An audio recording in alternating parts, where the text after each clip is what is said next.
Hey guys, ILene Vick here for Teaching Adult Coloring with ILene Vick. It is Thursday, February 15th at 7 p.m. Central Standard Time, and I am live. It is week 7 of 2024, and in my neck of the woods, it is currently 53 degrees with a high of 64 and a low of 39. Welcome to my broadcast. I'm here for the next 3 hours for coloring, companionship, chat, friendship, giggles and laughs, pretty pictures, conversation, and of course, coloring techniques.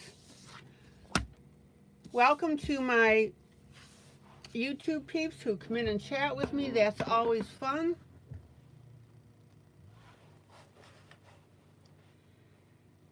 Welcome to my YouTube peeps who watch this broadcast after the fact.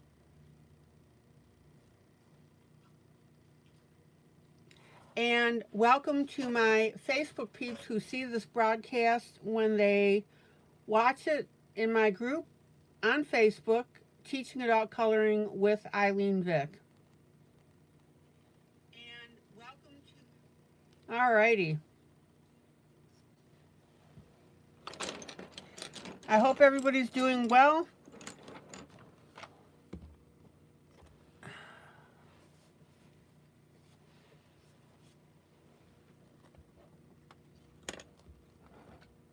Hello, Mamie. Gee, Mamie, haven't chatted with you in a long time. Mamie, thank you so much for purchasing through affiliate. You will love your ivory pencils.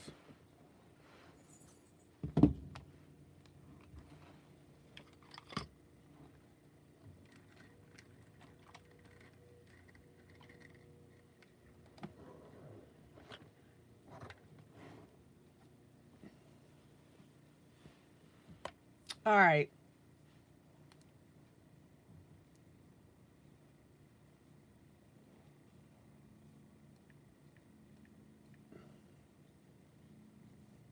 Hi, Kitty.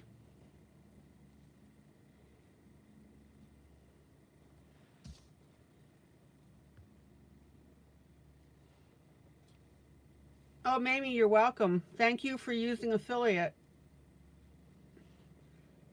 That helps the group.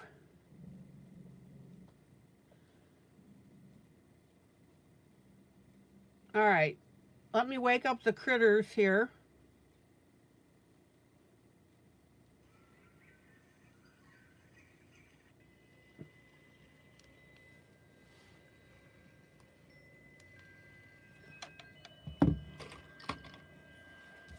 All righty.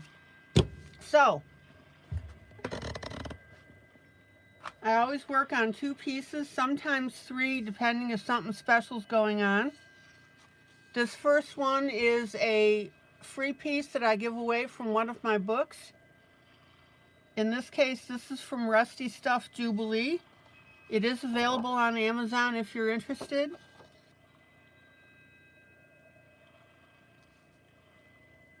But I always give it away as a duet, and when we finish this one, I will have another one.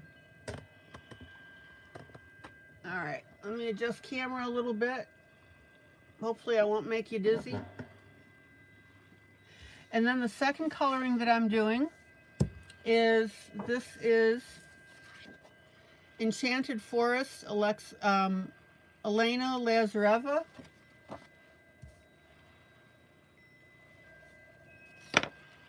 I've been playing around with washi tape. Isn't that beautiful? I put some on the skirt. And I put some on his jacket.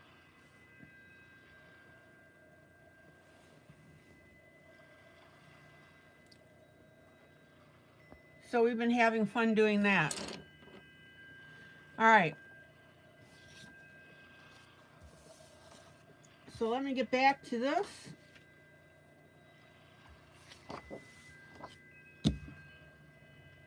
Hello, Maggie.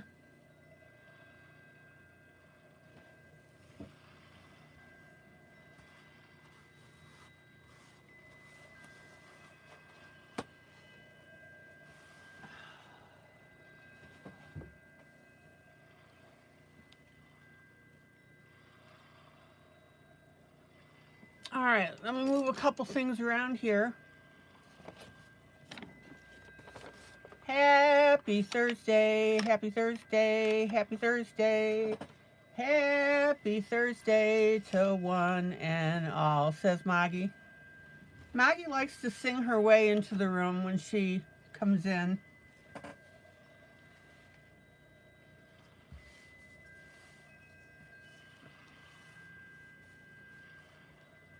All right.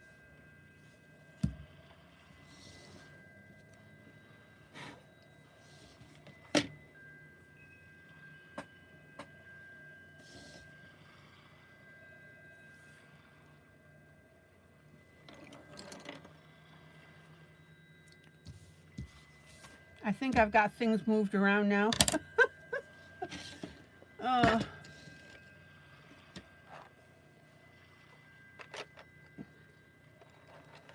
Alrighty, let me pull up my pencils that we're doing on this rust. Oh, I gotta grab a piece of paper, hold on.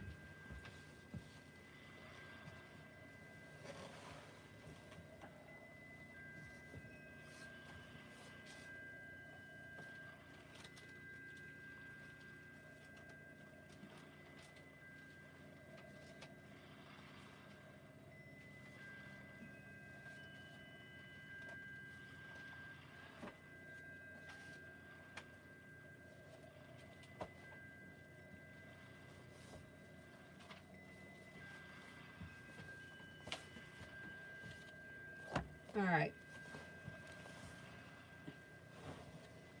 Just getting some scratch paper.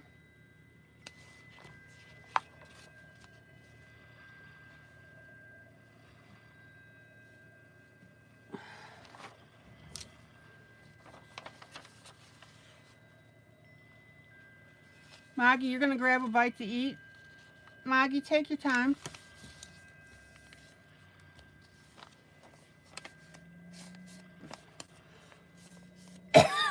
Excuse me.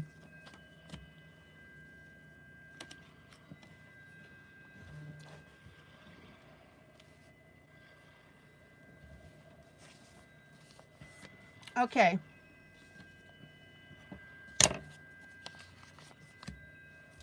So last night I was showing you, for those of you who are heavy-handed with your pencils, I was showing you the technique of taking one color and doing a dark, a medium, and then a very light, and to get used to that feeling of doing those colors.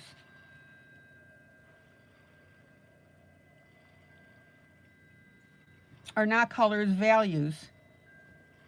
You can't be heavy-handed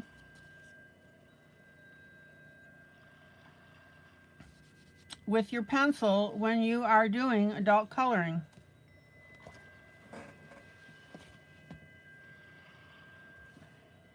That's a big no-no.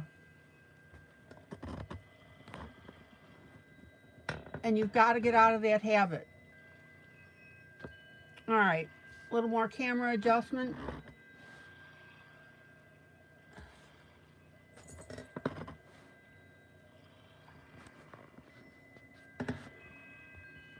We'll get there, I promise. Okay, now I wanted to show you something a little bit about coloring rust. Let me get a white piece here, or a blank piece I should say. There are several ways that you can color shades of rust. Now we have a light, medium, and dark orange. I have a yellow. I have a brown.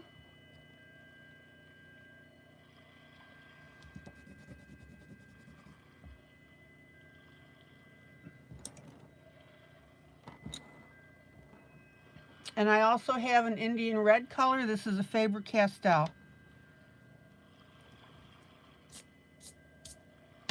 Now, when you're coloring rust and you are getting different colors of it, there are different ways to do this.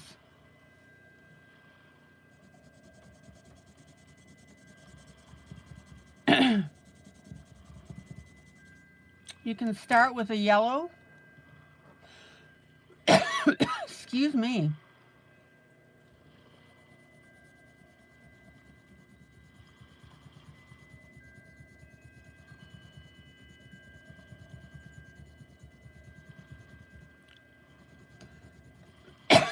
And then an orange on top of that.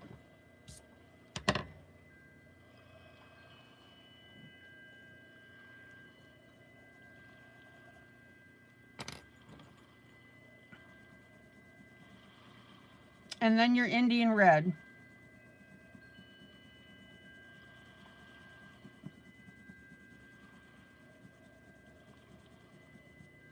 Now, I want you to notice, I'm going to put the Indian red next to this. That's from the pencil without any layered colors underneath it. So you can see what a difference that makes. And look how cool, how rusty that looks.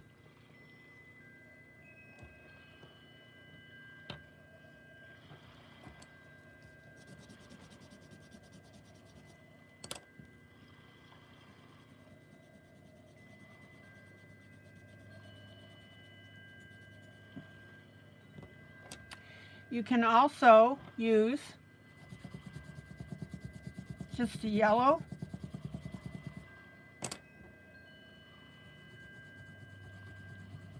and your Indian red on top of that.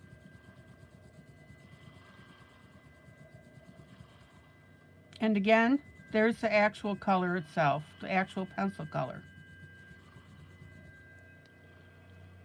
I'm just showing you these different ways of doing rust.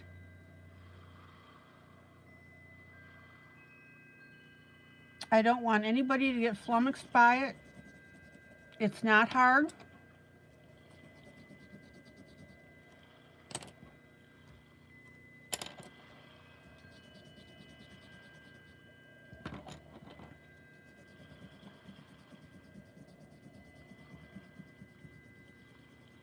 And what I want you to do is practice making different shades of rust. The color combinations, it's just fun to do.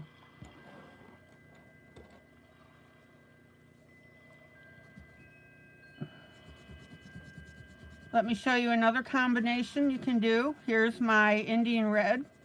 Now you can use your Indian red alone.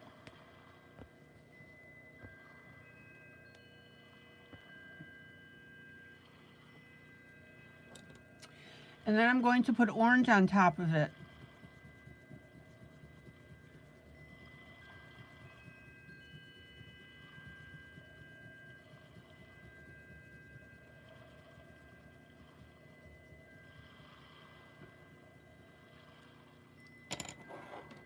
And then another way you can make rust, here's that beginning where I did the yellow, the orange, and the Indian red, is you can take a dark brown, this is the dark umber,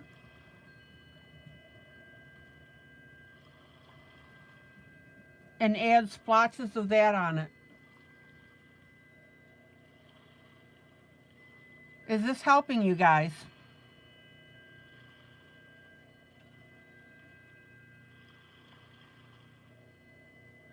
So your key colors are yellow, orange,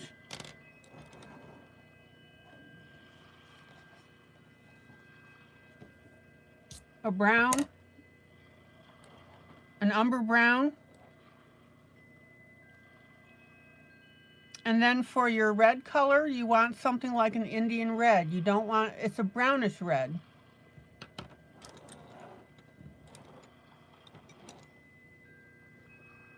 All right.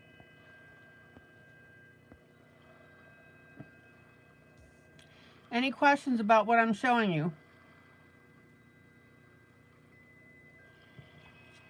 Let me get a new swatch sheet.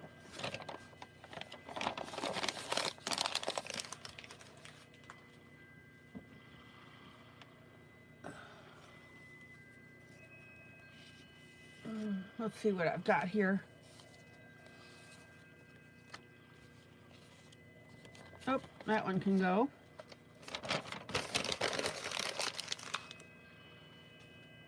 Now, if any of you are new to my broadcast, oh, this one can go too. Yeah, we can get rid of that.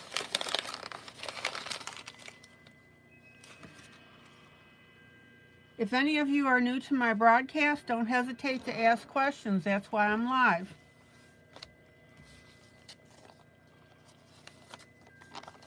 And we've got lots of talent in here, so other people can answer your question.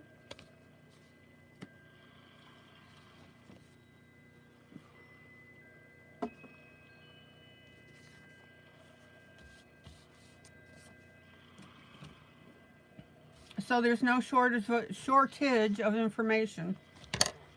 Okay. Let me get my coloring back here. Oh, and this is a swatch of all the colors that I'm using. Hi, Julie. This is a swatch of all the colors that I'm using.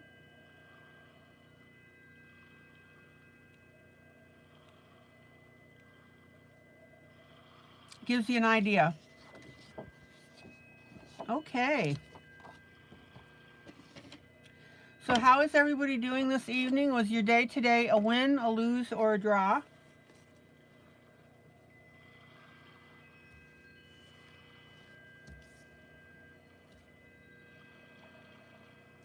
So I'm going to continue down this large hoop. Last night I was working on the face. I'll be doing some more with that. Kitty, you've got a draw? Okay, that's decent.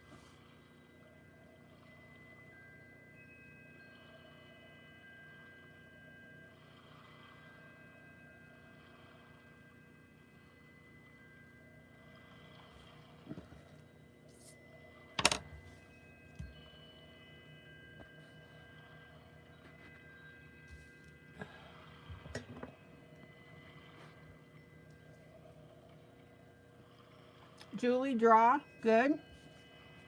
No pun intended, right? Get it? Draw, procreate, draw, procreate. Oh, my.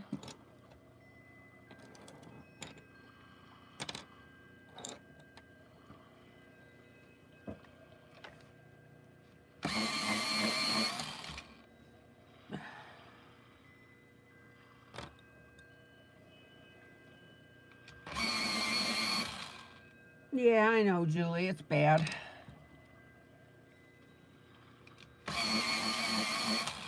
I'm a little bit tired this evening. I did not sleep well last night. Tossing and turning, I hate that. Who knows why?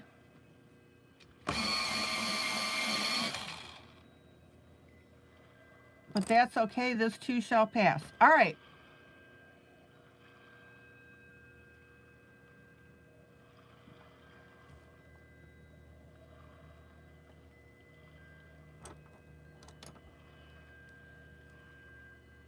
So let me go ahead and work on my dark portion. Now,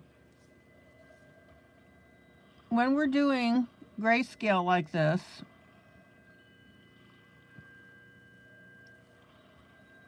first of all, keep within camera range.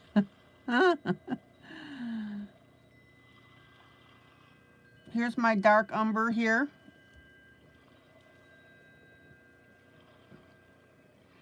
Now you can play with the different shades of the rust.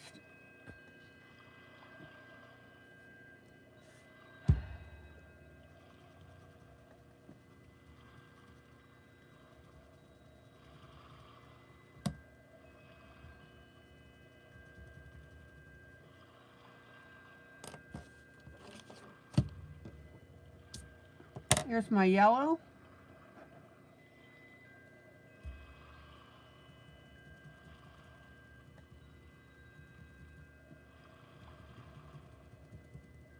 My light orange.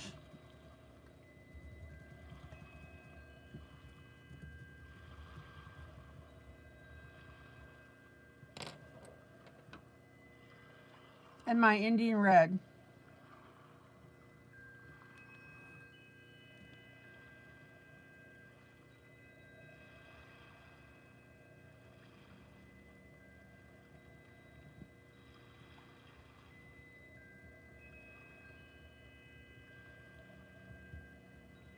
Now, when you put your Indian red down, you can come back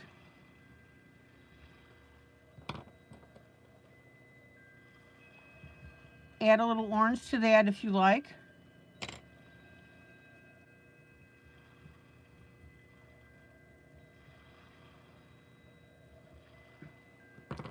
And then I'm going to add some dark umber to that.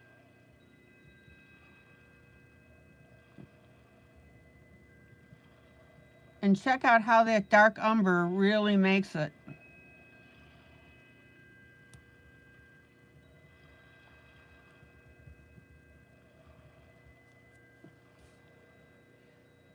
Now, rust is not hard at all. I'm going to leave this lighter area around the outside.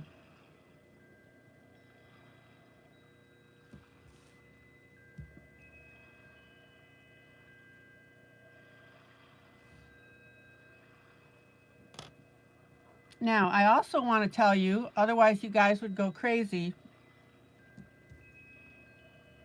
you don't have to use the exact combinations of colors that I'm using to make your rust. If you're doing it for the first time, yes, you do need to do that. That's how you learn. But once you get the hang of it, so here I've got my orange.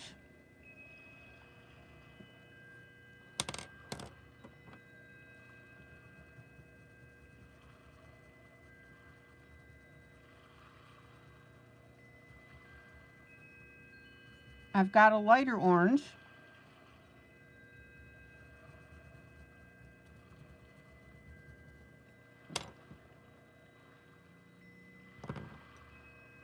And then I'm going to skip the Indian red this time, and I'm going to go right to my dark brown. Check it out.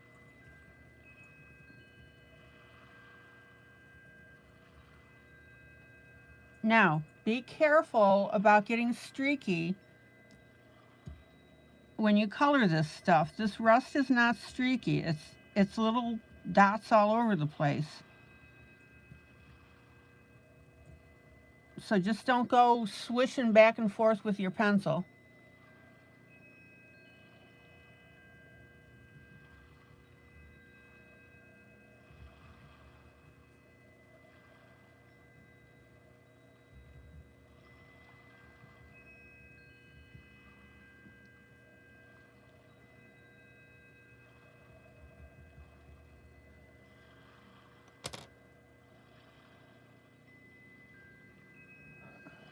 Okay, then I'm going to come in with my medium orange here.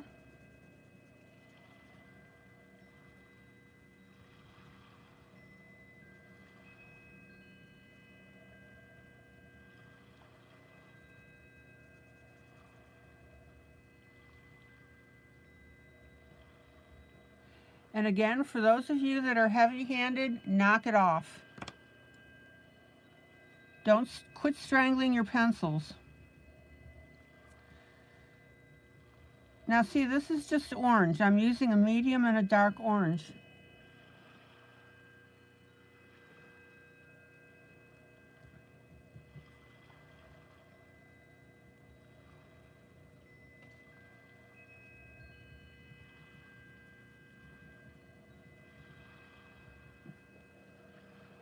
How many of you out there tend to strangle your pencils?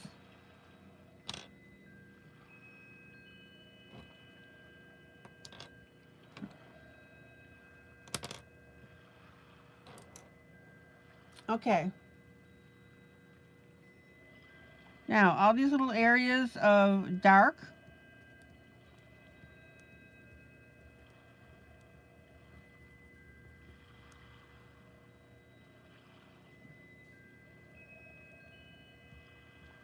I'm going to go through and hit those dots.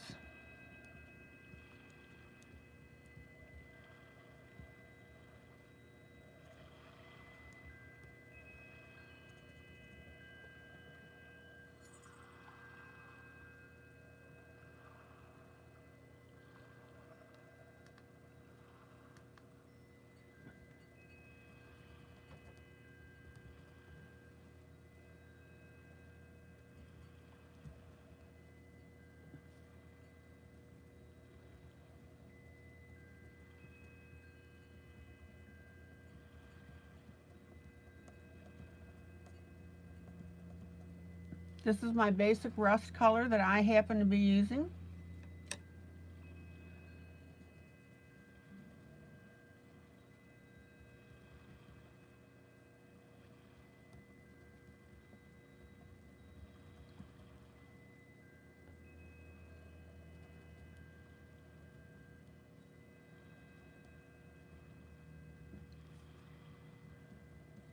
And don't forget, when you're moving around your pencil, do that little micro turn as you're using it. Keeps your point sharper longer.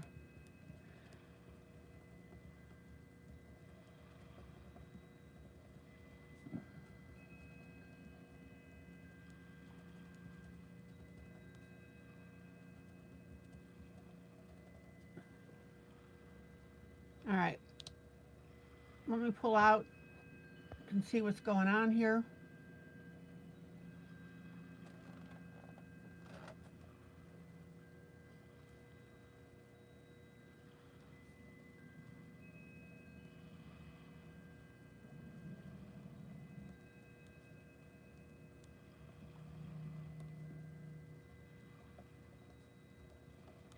Now, this whole segment on this part of the headpiece is darker.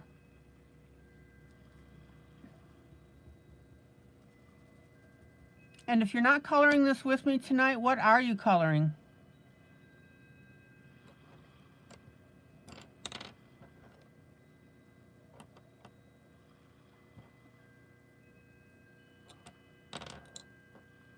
Okay, now I'm going to use my darker orange, my dark orange of my dark medium light.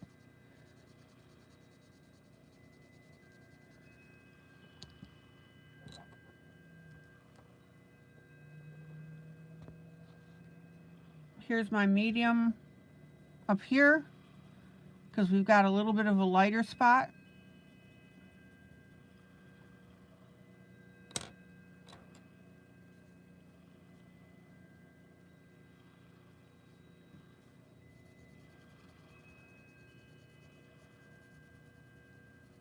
And notice how I'm going right over that Indian red with my orange.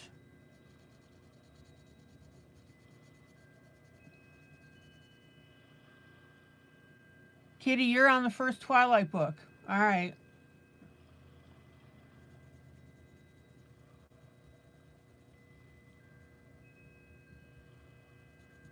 And notice how I'm avoiding these white spots.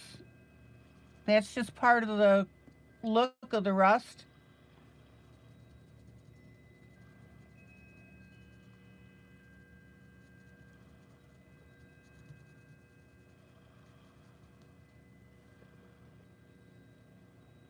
And guys, you're welcome here, even if you don't color.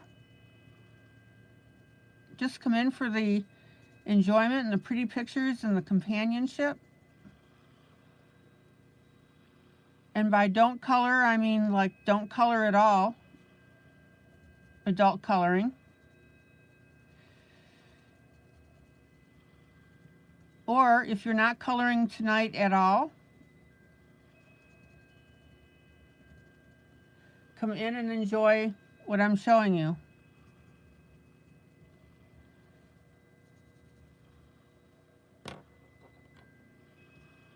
All right, here's my orange.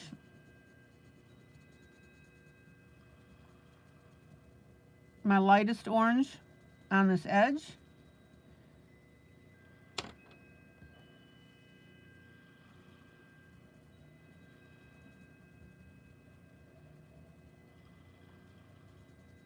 And then we'll go back to my darker orange.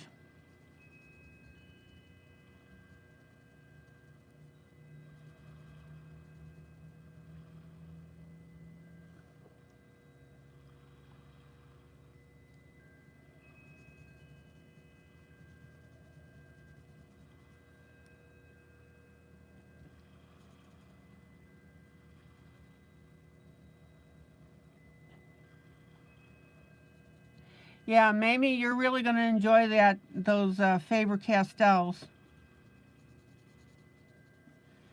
I know you got them because I talk about them all the time.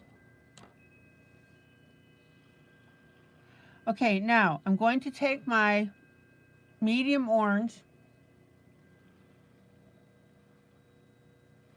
and I'm very, very lightly going to go over my white areas, barely touching the paper.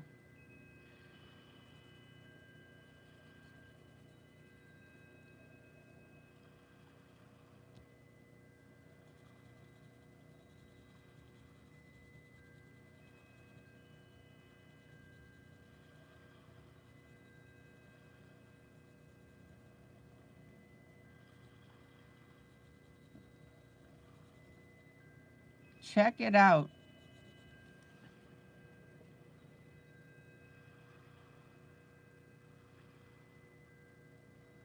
Yeah, you'll like them a lot, Mamie.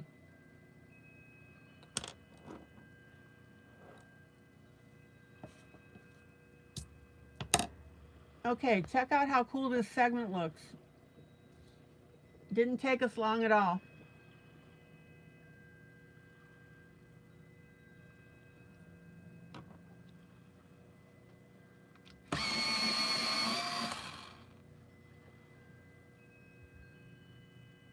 Okay, now I'm going to take my Payne's Gray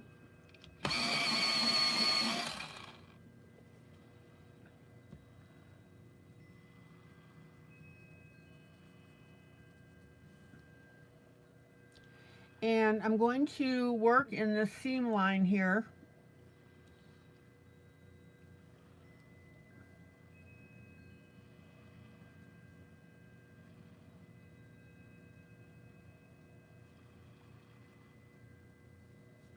And again, Payne's Gray, just like white, is a rich color. Don't pound your pencil into the paper.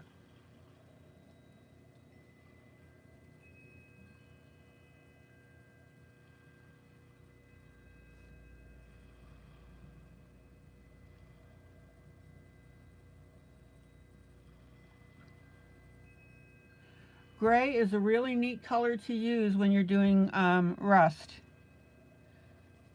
I'm adding just a little bit of gray on top of my darkest color, my Indian red.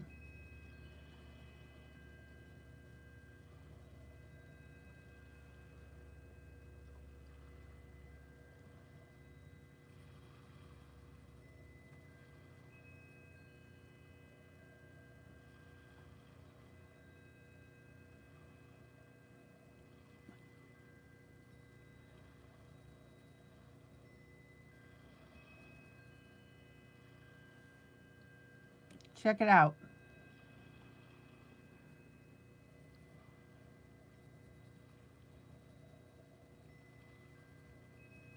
I'm going to skim over the top right here of this circle, this patch.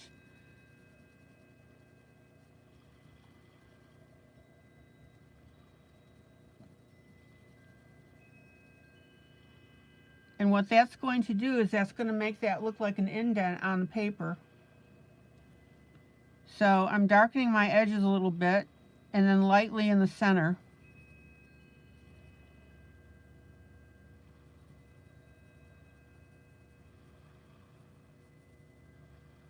And what that's doing, and then what I'm doing with my gray is I'm coming out here towards my rivet at the top.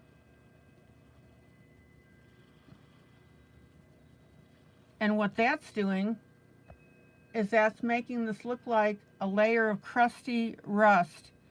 See it? This is the top layer right here, and then this is a little bit darker here. Isn't that cool looking? Let me get a little closer here. There we go.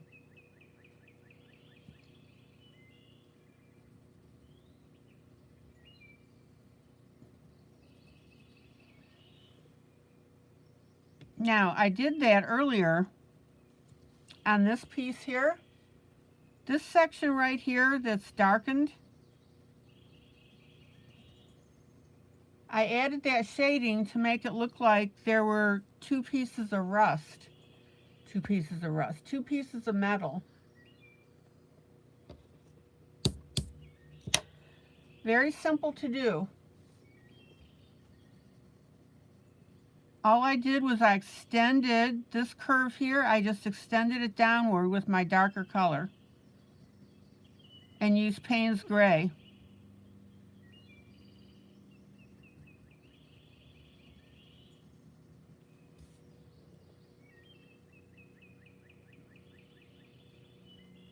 When we first colored this piece in the very beginning on the left, far left, was just a continuous piece. Oh, I need water.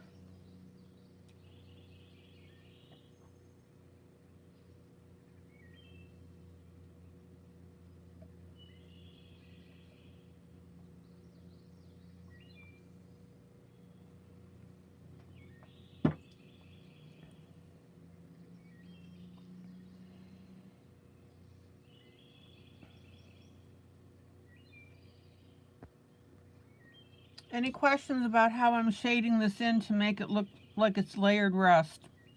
Layered crusty rust. Say that fast 3 times. Now,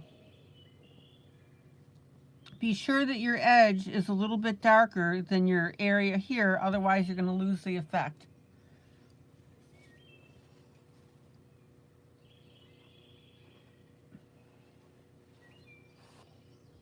Okay, let's keep going. Let's keep going.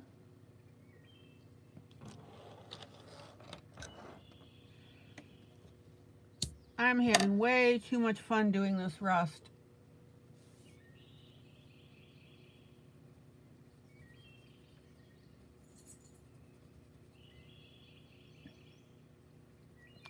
Okay, I'm going to use a Payne's Gray on my dark area here.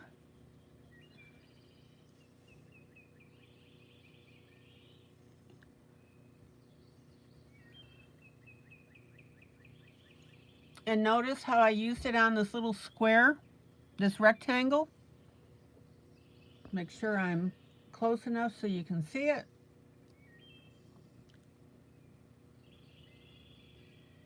Check it out.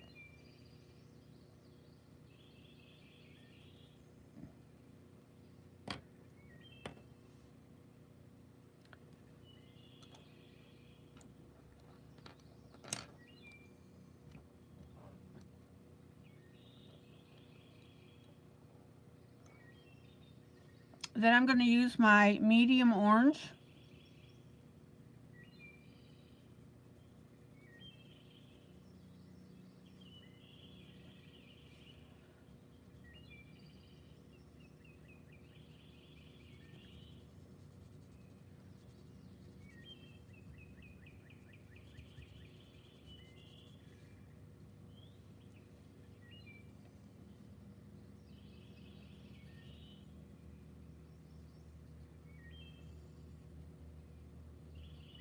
And notice how we've got some faint light white streaks on there. And then I'm going to use my Indian red.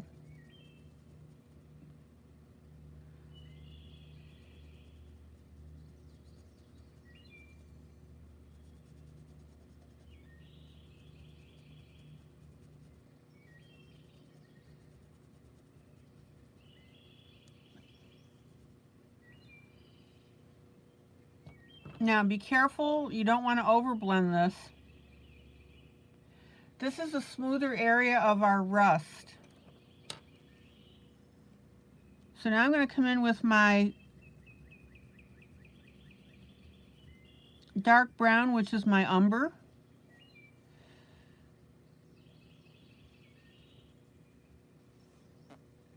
And I'm going to work that all the way out to the edge here.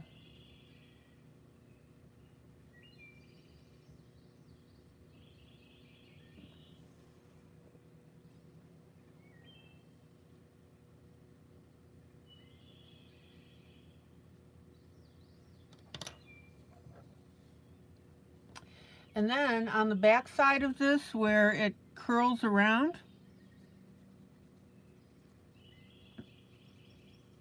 I'm going to use my lightest orange because I don't want this back part here to get lost against this background here.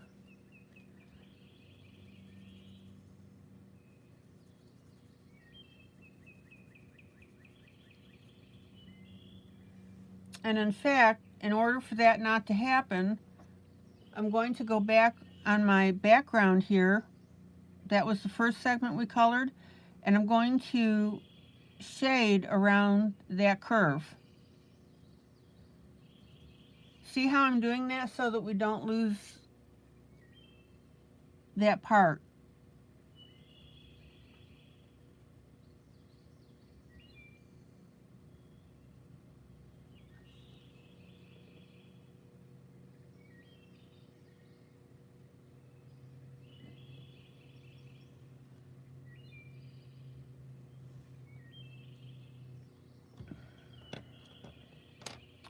Okay.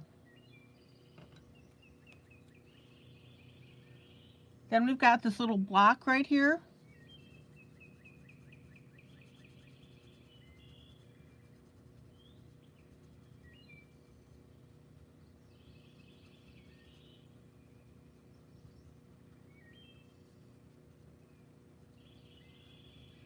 Light orange.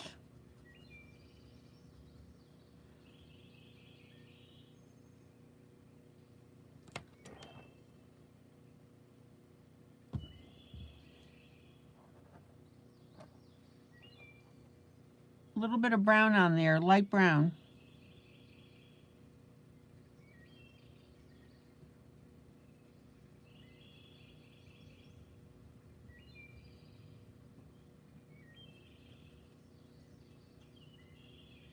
And I'm going to leave those little streaks right there.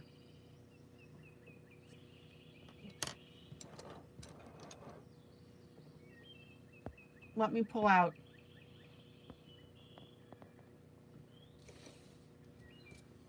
That looks a little too yellow to me.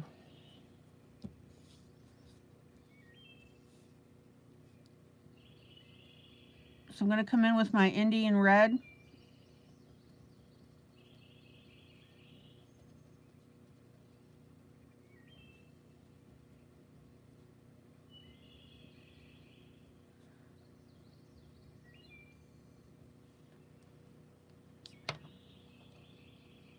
And then spot it up with my Payne's Gray.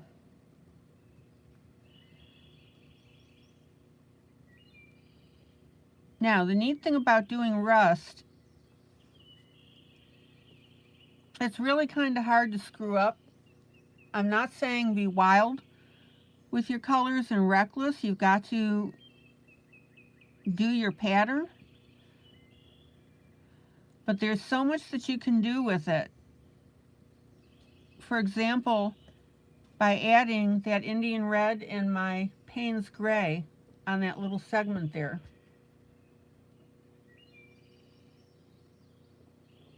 I don't want anybody to feel intimidated.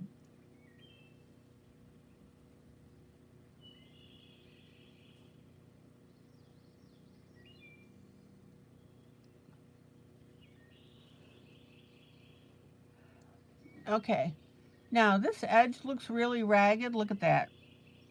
See how bumpy that looks? I'm going to get rid of that with my Payne's Gray.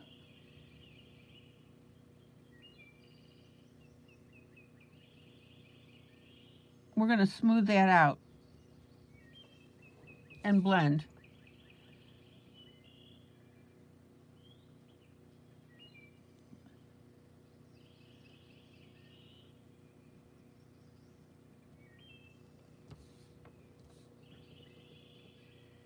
Okay.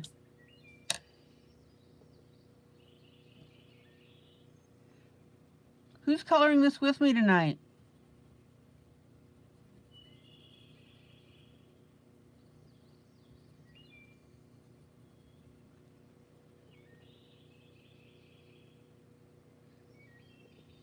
Next segment.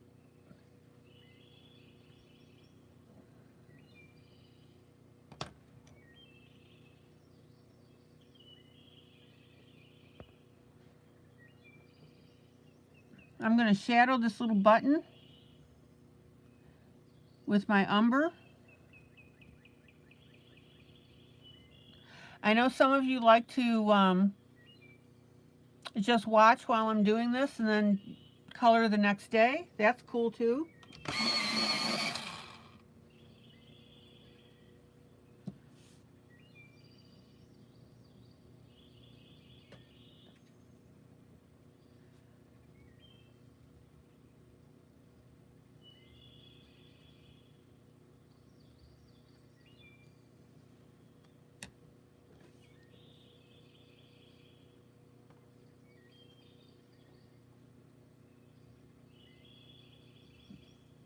This time I'm using my umber to do my darker spots.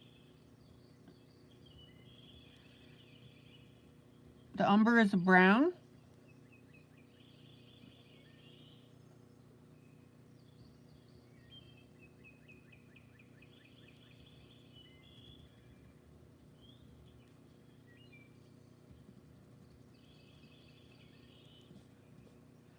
Here's my, let's see, where are we?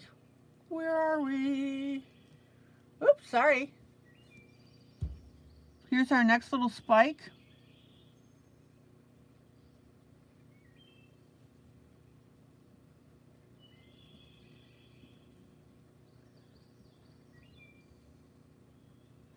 Now, you need to watch out about getting into formula coloring.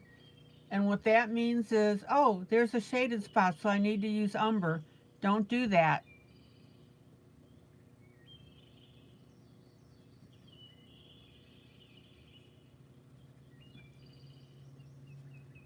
If you want to use the Payne's Gray instead, that's fine. If you want to use the red, that's fine.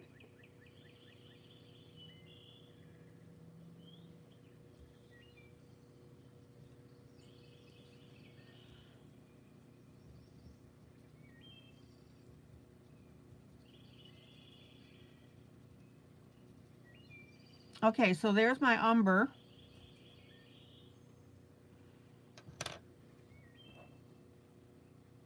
Then I'm going to come in with my dark orange.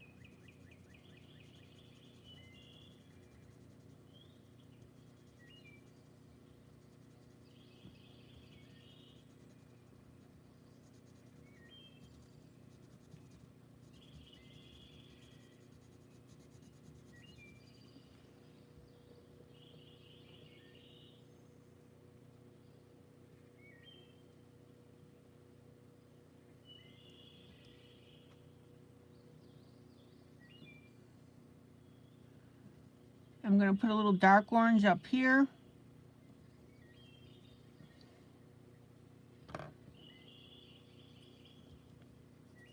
And then I'm going to come in with my Indian red.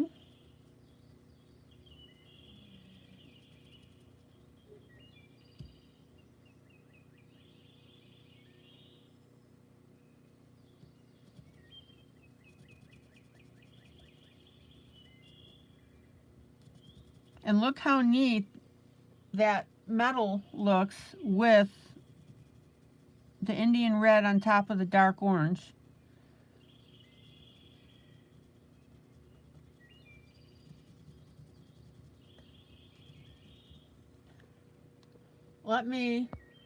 Hi Brittany. Let me swatch that for you.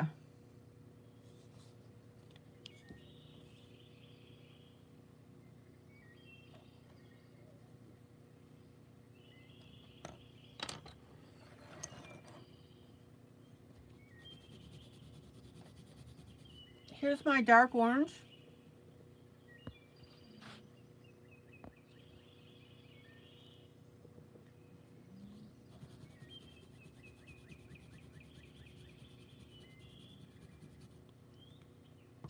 Here's my Indian red on top of it. Isn't that cool?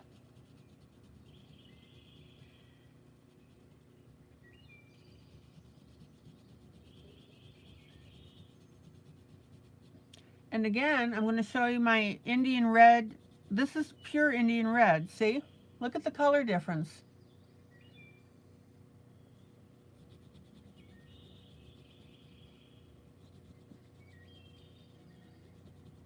That base color is really changing it. Brittany, how's the world treating you today?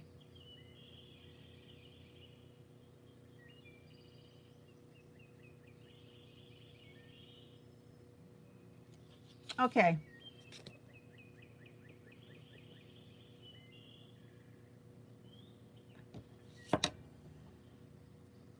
Now, this area here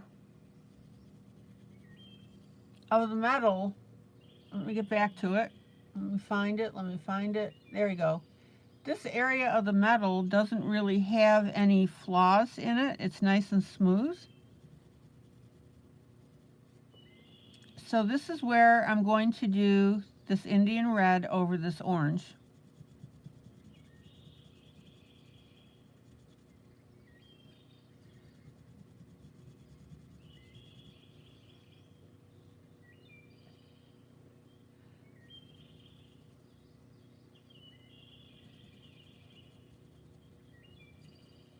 Check it out.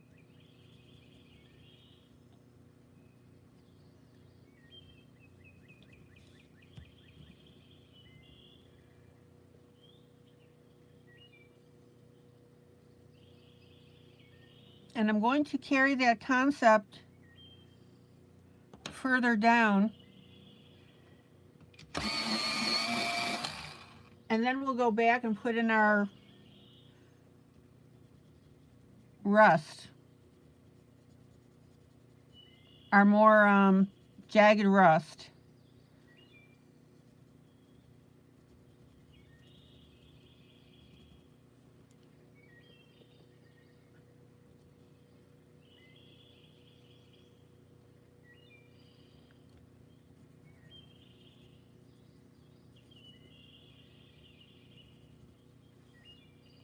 So anywhere our metal is a little bit smoother, we want to go ahead and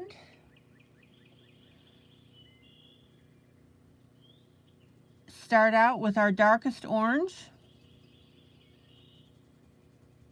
and then put our Indian red on top of that.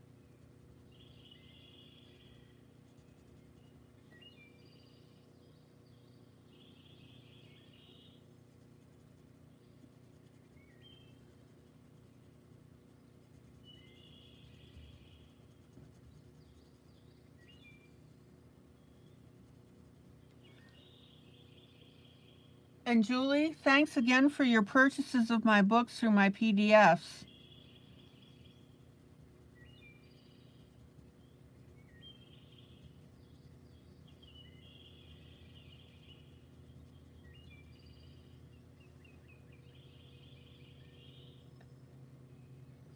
Julie bought 2 of my books yesterday from the releases. She bought the jewelry book.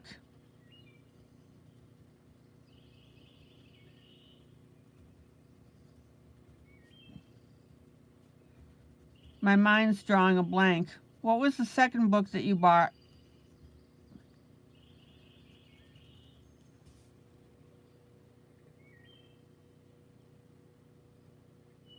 Oh, the rusty stuff. Duh.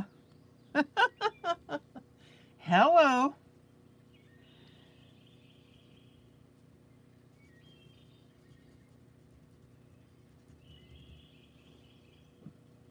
Yeah, rusty stuff.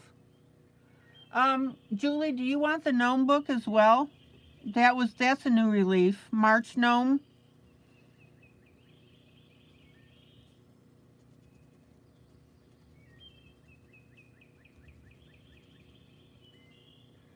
Okay.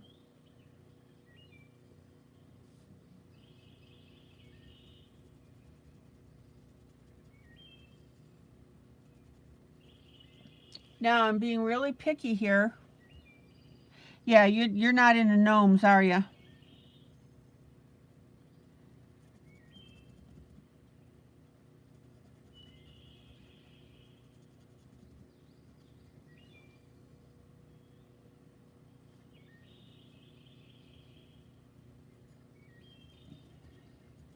I didn't know if you'd forgotten that I had released 3 books, or if you're just not interested.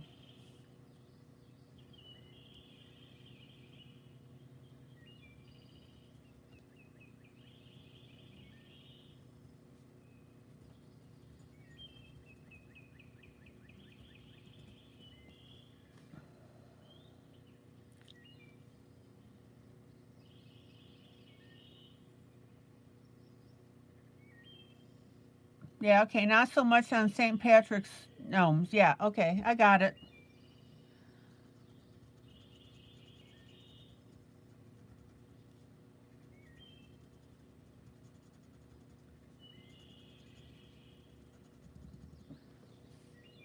Oh, guys, wait till you see this. It looks really cool.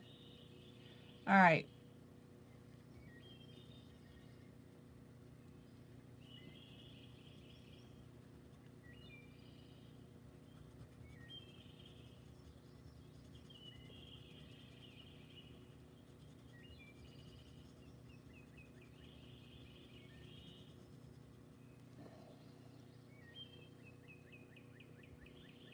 How am I?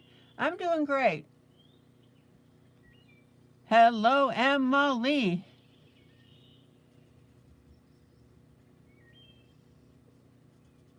Didn't sleep well last night, but that happens every once in a great while.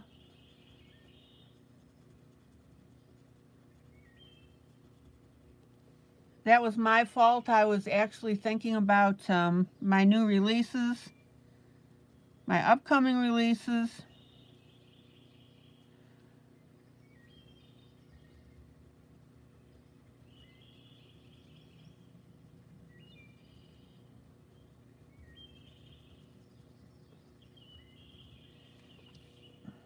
All right, let me pull out so you can see this.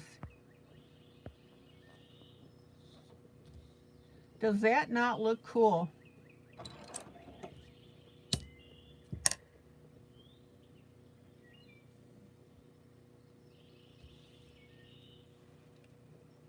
And look how you can see the scratches of the rust.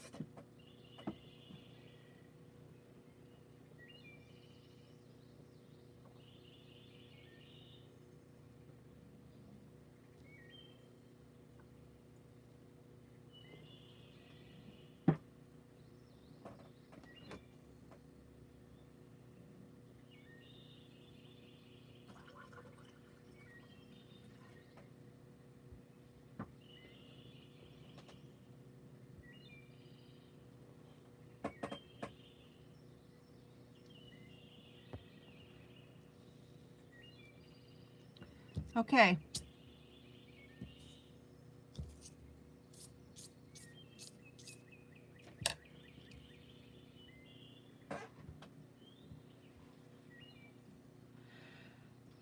Now, I'm going to go back with my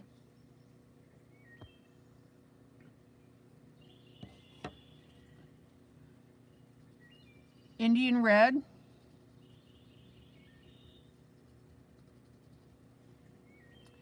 And I want you to notice that I'm not going to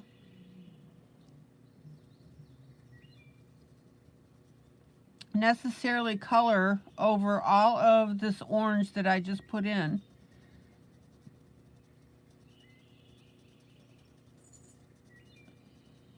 I'm just adding shades of this red, Indian red, over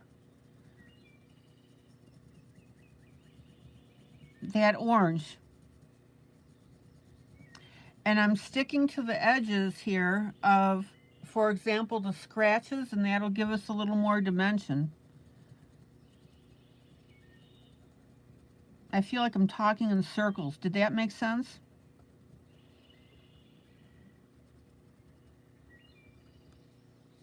Now, back here,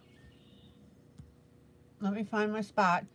Back here, I did a solid color of my Indian red over that orange, that dark orange. But as I work my way around, think of it as shading.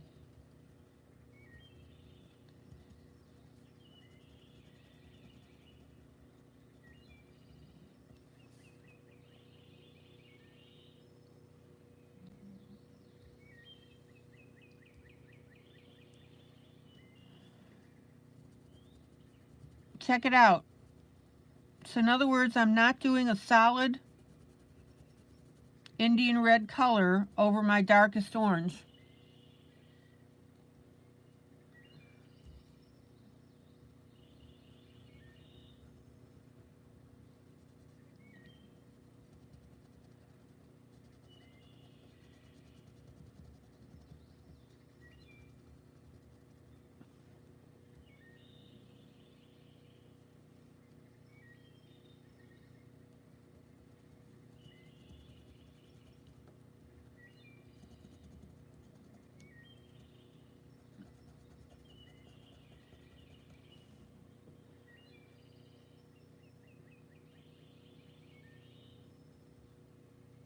Okay, and see the difference here where I've added that touch of red, and here's where that pure dark orange is. And see how I'm just sticking to the edges basically.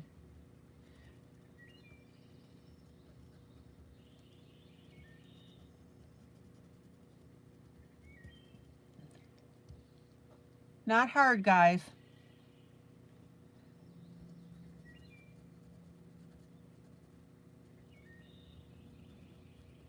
I'm gonna sneeze. Hold on.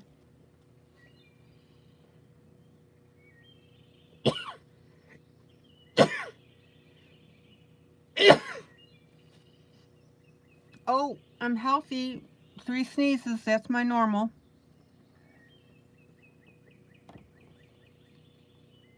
Okay. Now I'm on the inside part of this rim.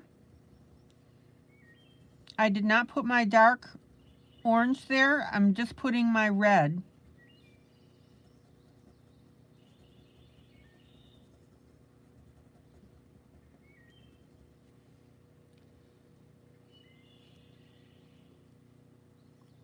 Thank you, Julie, Emily, Mamie. I feel very blessed. You know, guys, I want to tell you how blessed I feel having this group with all you guys in it. Okay, now you know I'm going to need a tissue. Hold on.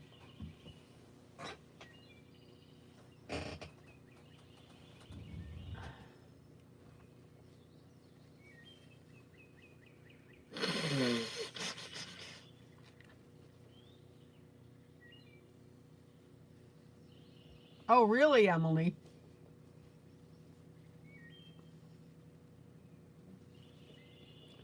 My normal is 3.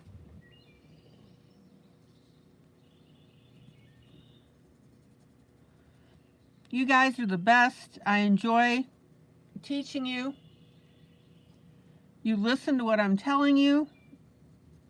I can see that in your work. You guys are fun to talk to while I'm broadcasting.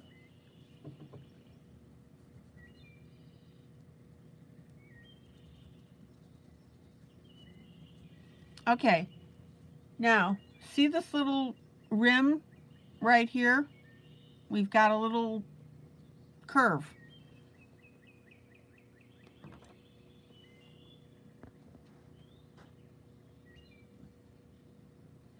And as you guys get to know me that are new to my group, you're going to find out that I don't just say things to blow smoke.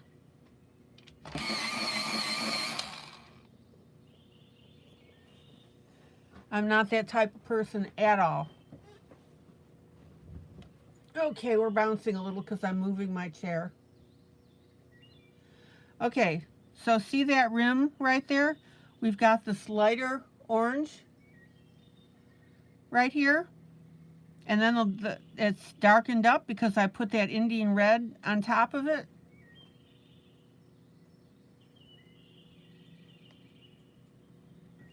And now I'm going to come in with my umber.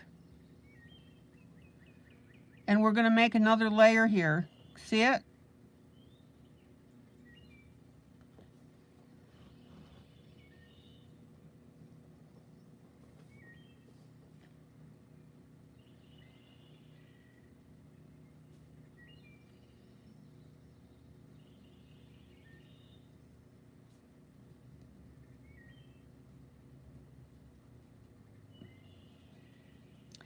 And I'm going to darken this area, continue to darken this area as I move down towards our little square here.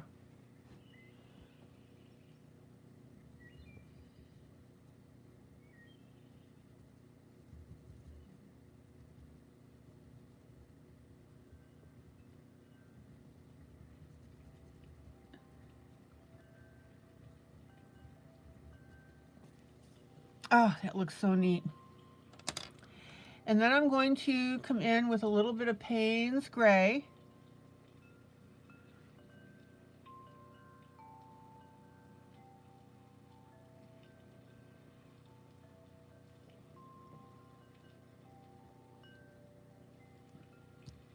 And I'm going to darken that a little further.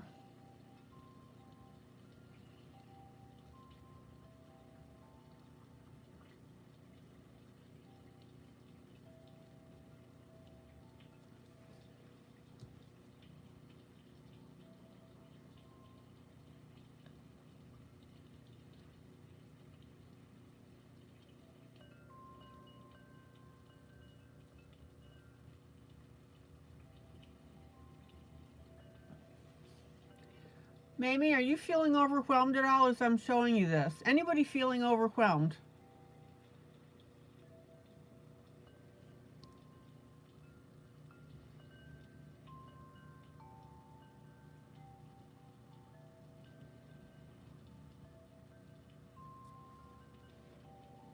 Okay, and I'm even going to grab a little bit of black. Let me find my Prismacolor black. Oh, where is that little puppy? Who knows?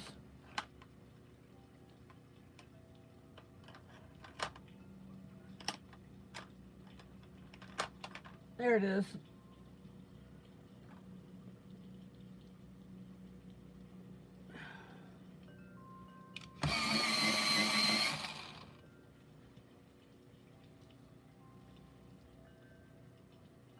I'm going to go a little further here with this.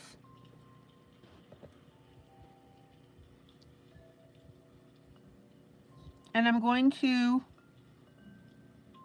put black right next to this.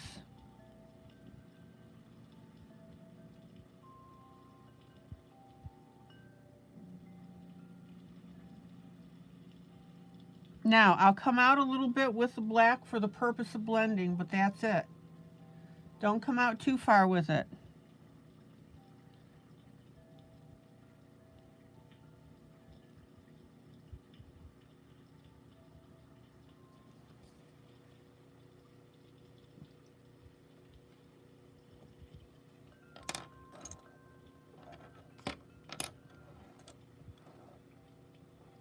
And let me pull out.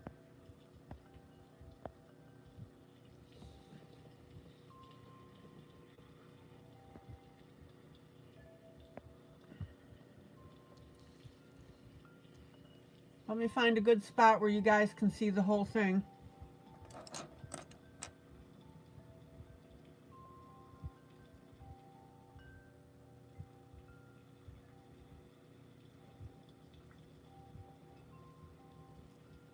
So what do you think so far?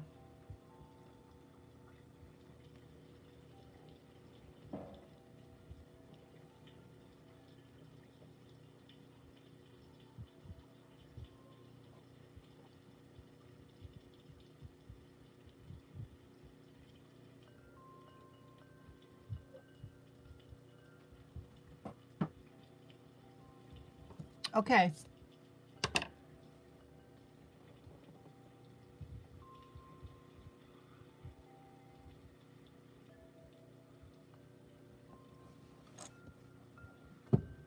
You're not overwhelmed, you just go at your own pace, which is exactly what you should be doing.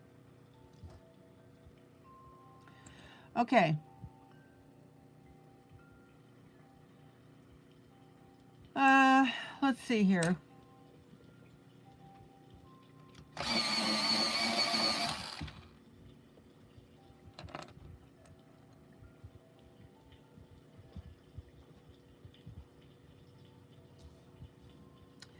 Faber-Castell 103, which is our ivory. I really like these scratch marks in here.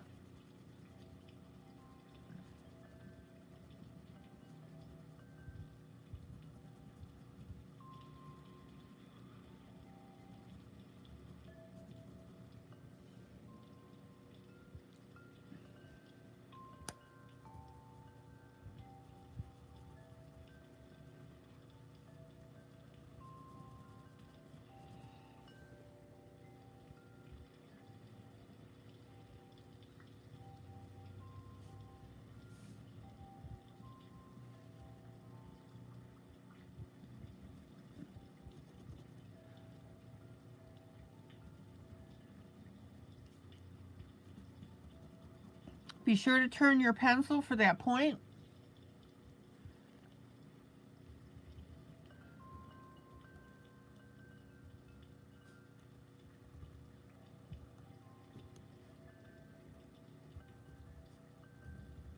And take the time to get real picky and do these individual spots.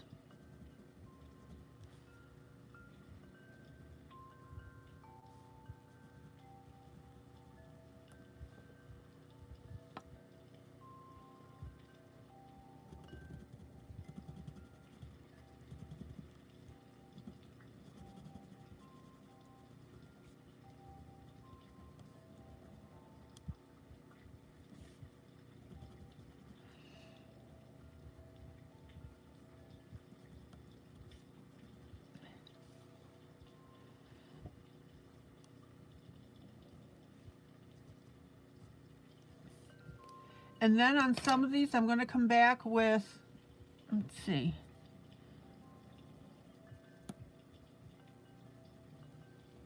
my light orange, but notice that I'm just doing that more on the edge of those areas that I just did the Faber-Castell in. Okay, Julie, thank you.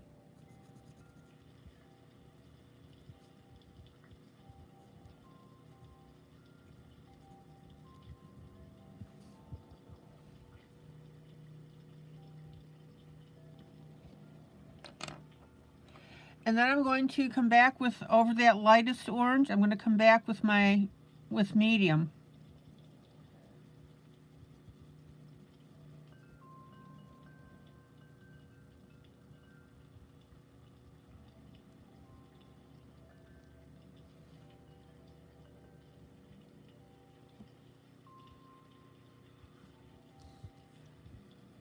Just a little bit.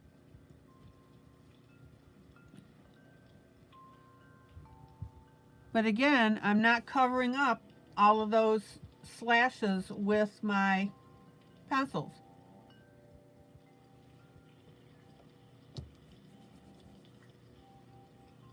And I'm going to finger blend.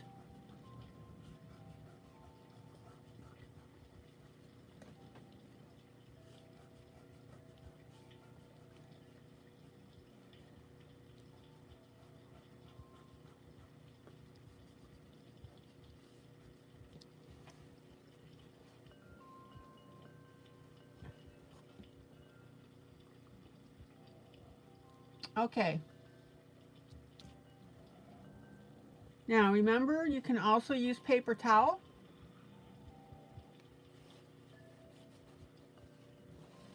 Use the rougher side of your paper towel. Just tuck it over your finger.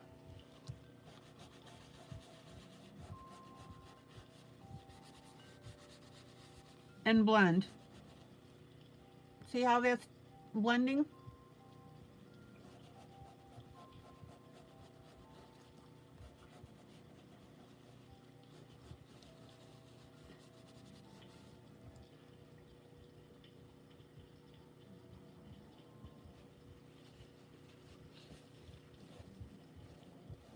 Can you guys hear Vicky snoring?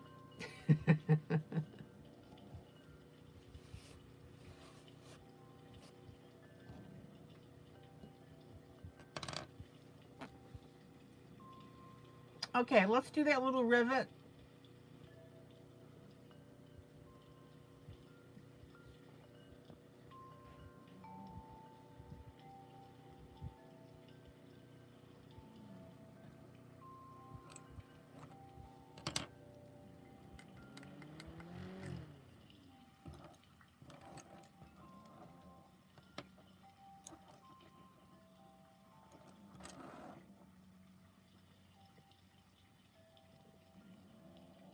Okay, let me go back up to that first rivet up here where I started my colors. I'm going to be using my medium and my dark orange.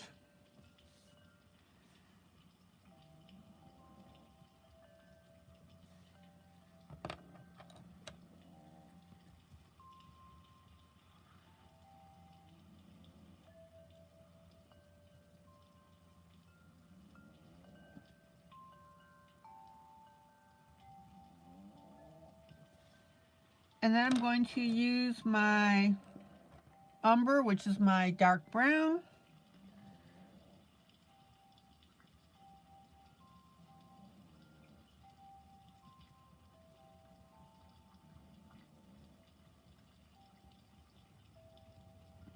Check it out.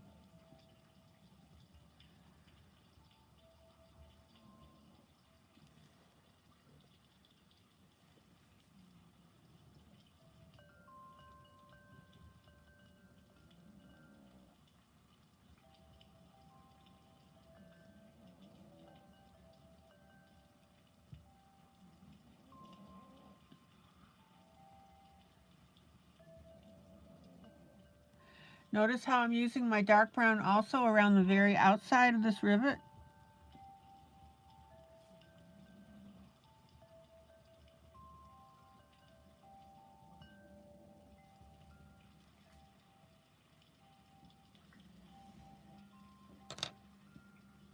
And I'm going to throw a little bit of light orange in there.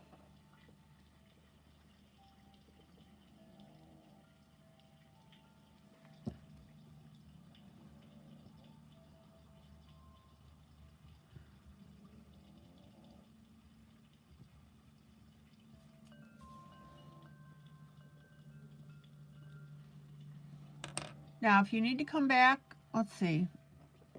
I'm going to put a little black in there around this edge.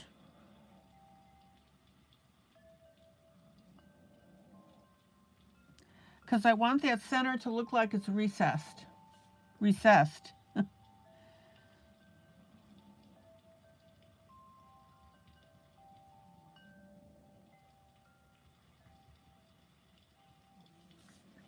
There you go.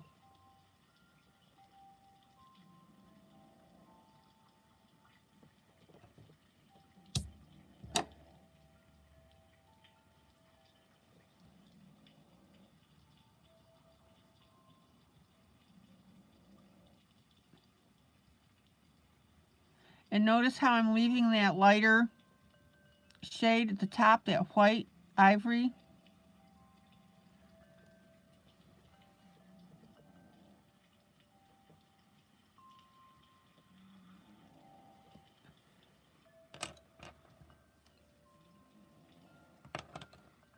I'm going to blend with a little bit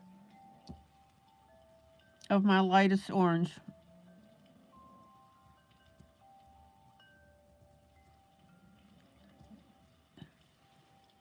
And that looks like that's got a really good divot on it. And that's the look that I wanted.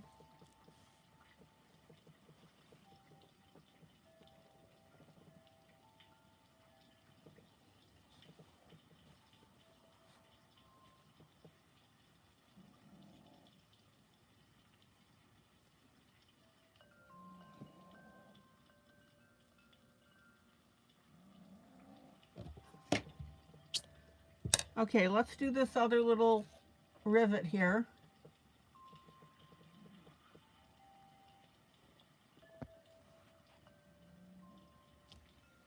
Remember, when you use darker colors, it makes it look like it's recessed further away. That's what your brain has been taught to understand. I'm going to use my Payne's Gray here. Hold on, I've got a little orange that I don't want on the top of that.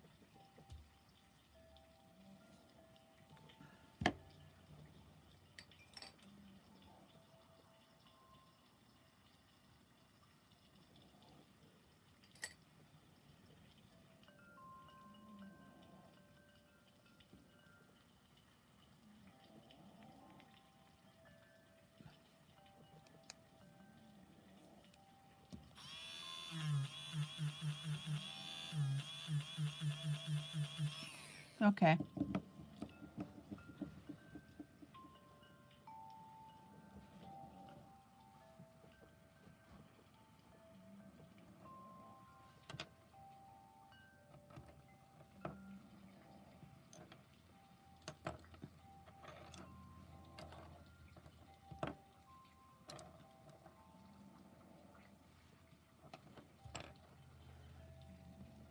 Dark orange.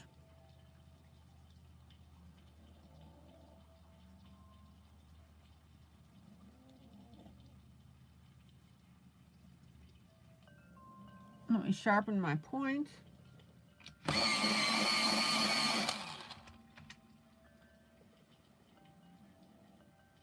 We are making really good headway on this piece. Ha! No pun intended.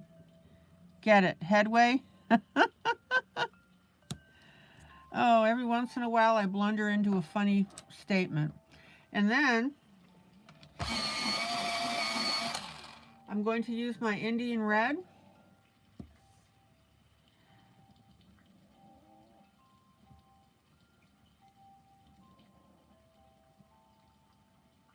Mostly around the edges.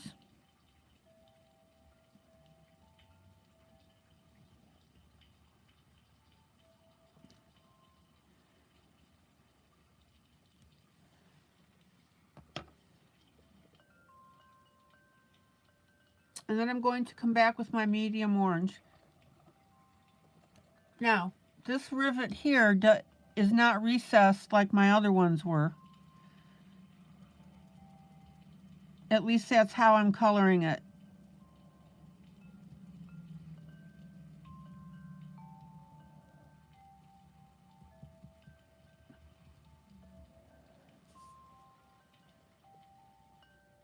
These other ones look like little donuts.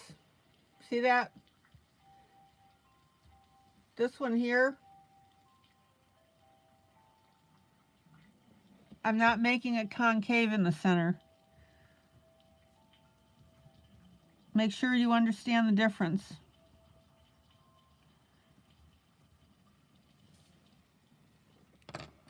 Okay, let me catch a little bit of this rest here with my lighter color.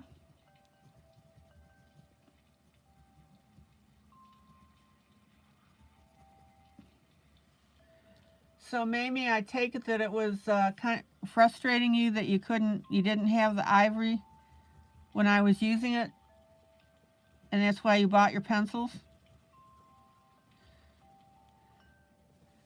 I'll tell you what, guys, I am just flabbergasted at pencil prices.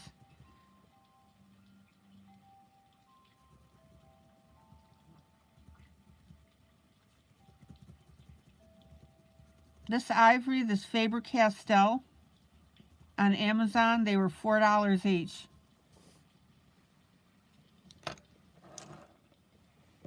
Enough to make your eyes water. All right, let me pull out.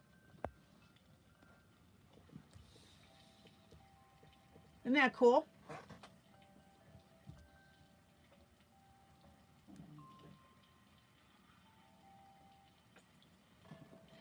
Now, if you have any question as to how rust should look, and if you need some ideas, Google it.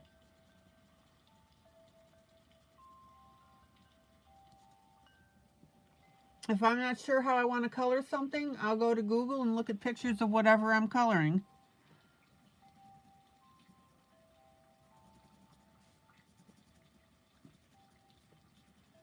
I'm just tweaking in a little bit of my Indian red.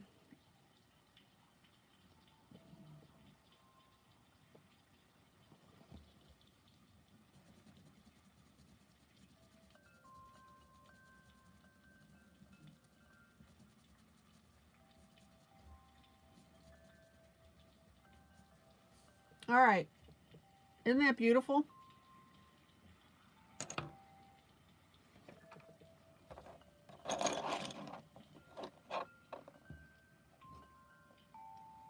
Now notice that I barely used any yellow on this left hand side because it's a dark ring, right? Now I still have my two little daggers to do.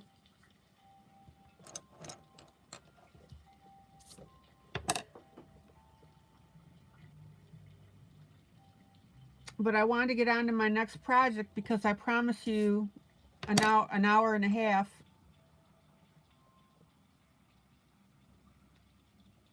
On each thing.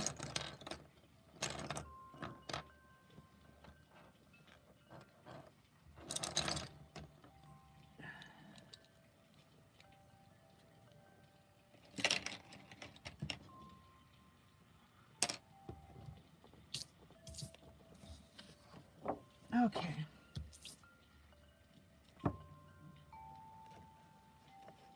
Again, I'm a happy camper. I think this is turning out well.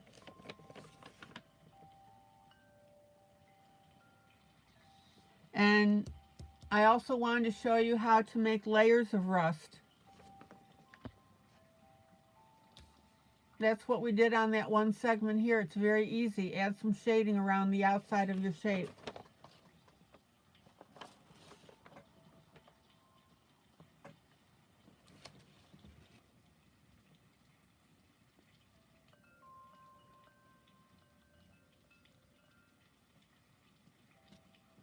Okay, next project.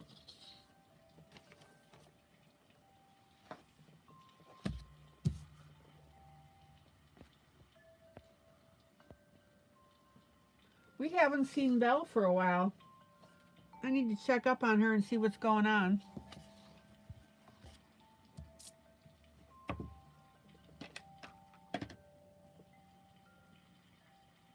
I know her sister's been sick. I hope that that's not the reason why.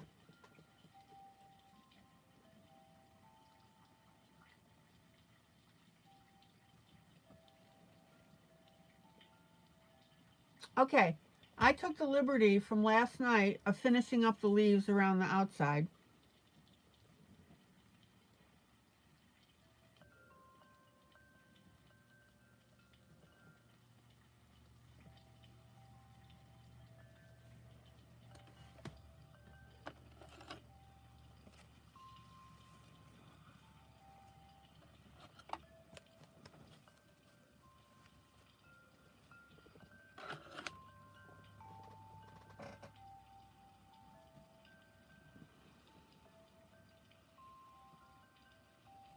Oh, let's see here.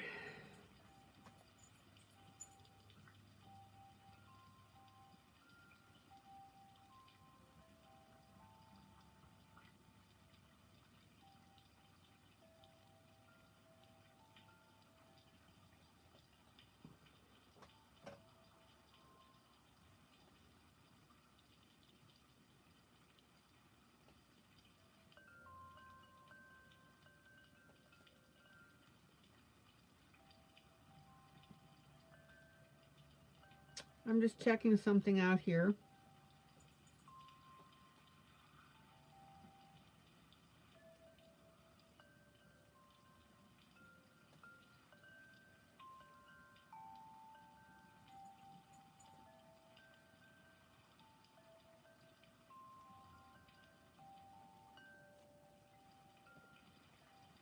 Now, you guys know I ask you this once in a while. What color would you like me to make his shirt?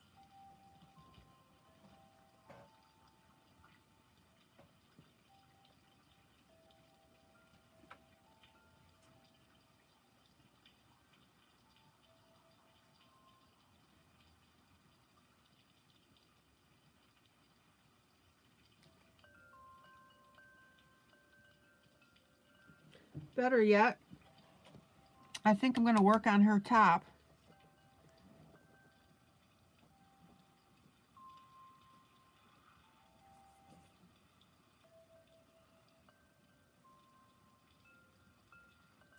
And I think I'm going to work her top in purples because we've got the blue skirt.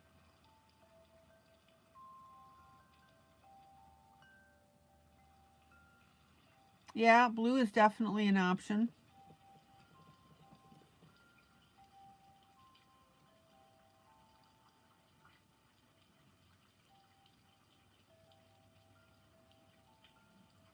Let's see.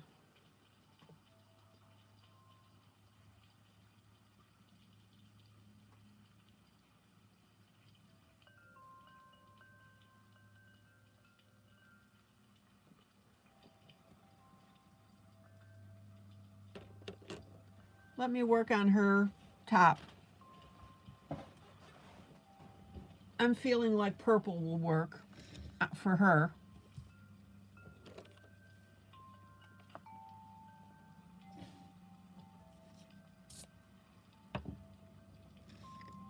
Let's see.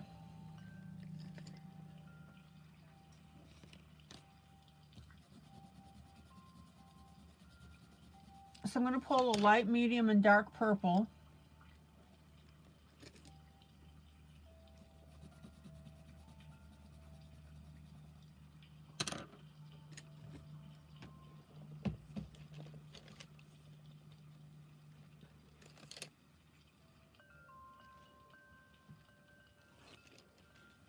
I'm going to play with my color pencils.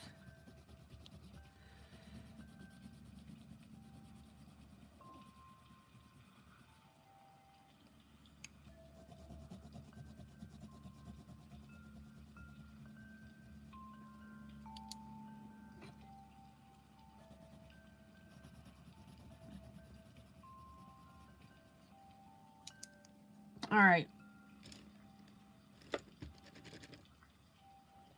Let me sharpen.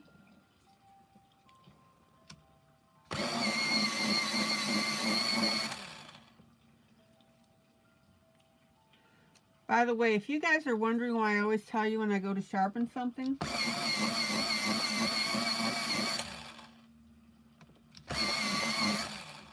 this sharpener is a little loud. And so I really do that just to give you a heads up.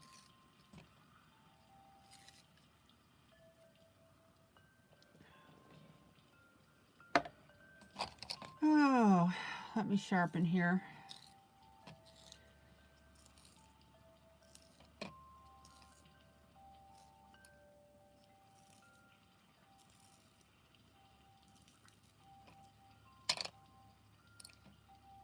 Oh, pencil's breaking.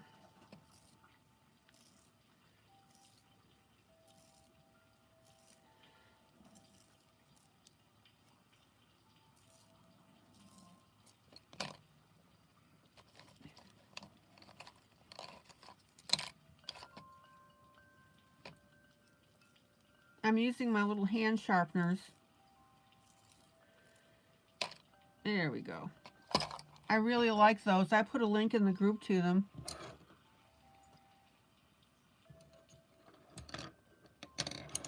Let me swatch my, well, I swatched my colors here. This is my light, medium, and dark purples that I'm using. Again, these are my colors.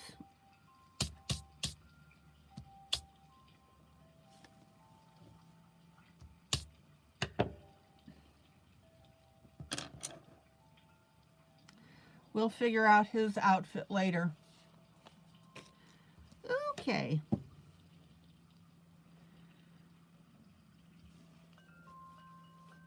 So, let me start with my light purple.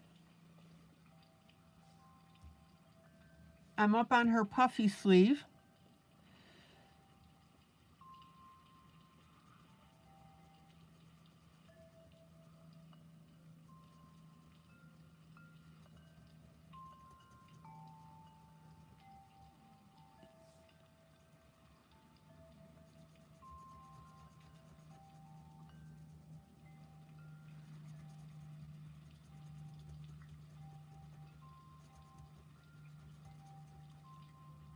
Notice that I'm coloring in little circles.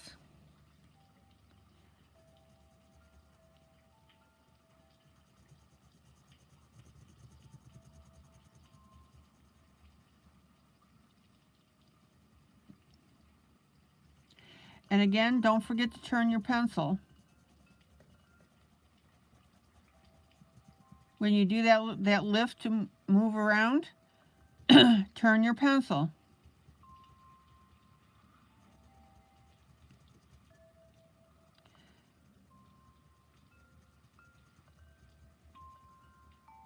Keeps your point sharper longer.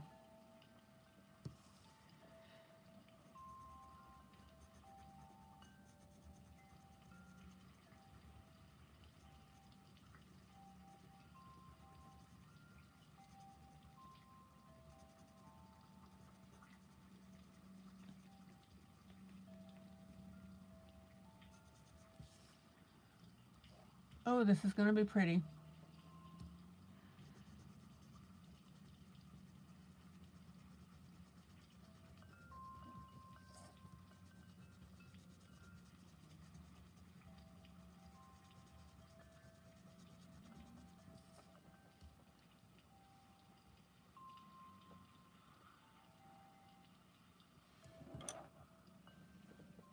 Let me pull out a little bit.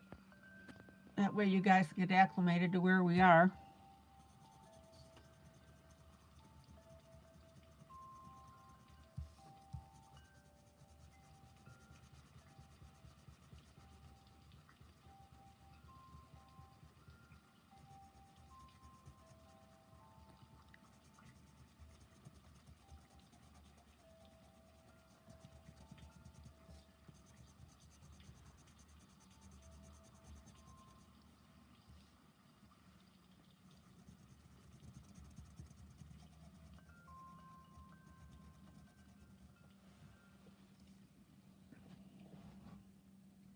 Oh, that's pretty.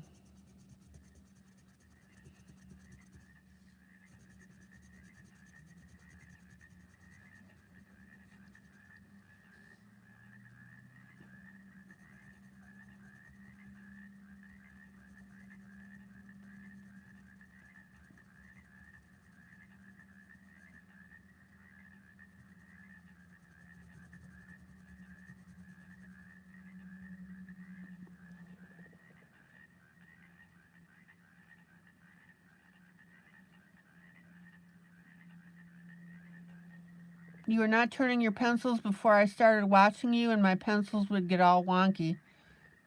That's exactly right.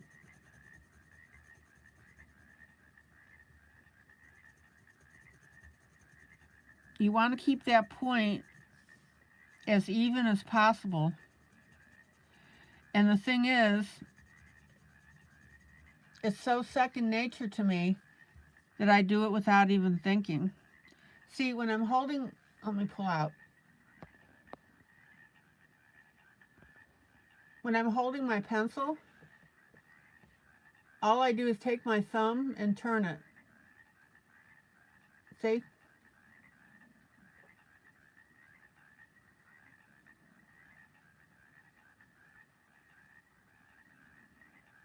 That's all I do.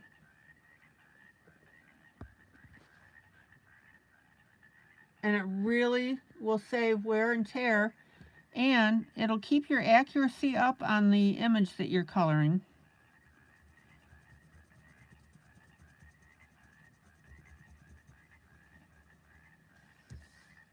Lets you get into all those little teeny tiny corners.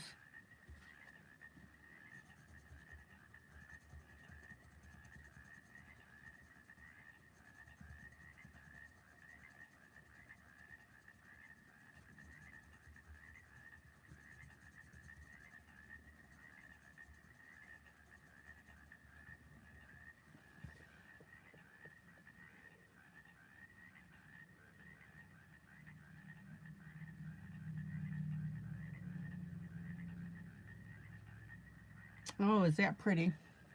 I love it.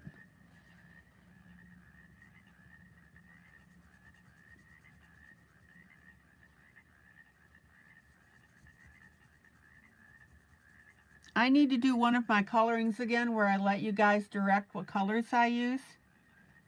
I've done that. I'll get an image and then you guys, I'll have you start telling me what colors you want me to make something.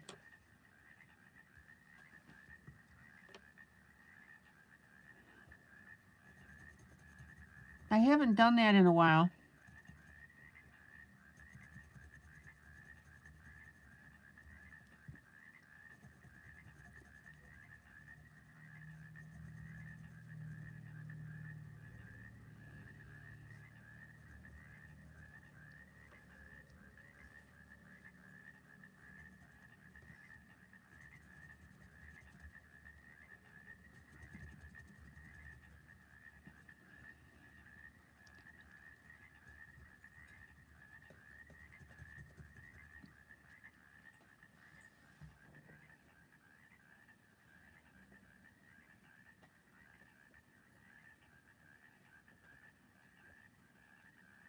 Emily and Kitty, go ahead and put your links up in the group.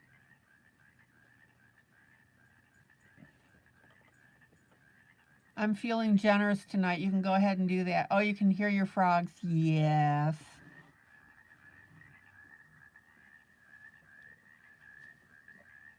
Isn't that soothing? I'll put you guys all to sleep while you're watching my coloring because you're listening to the background.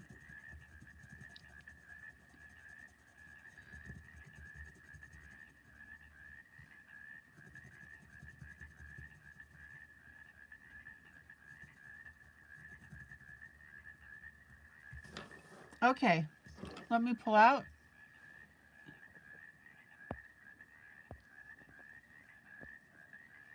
There's Kitty's coloring link for anybody who cares to visit. Now, I'm going to take my purple.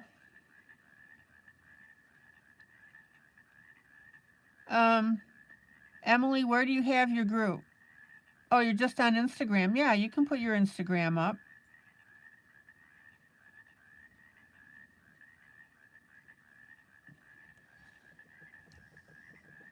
Okay. Yeah, it is okay. If it isn't, I can always delete it.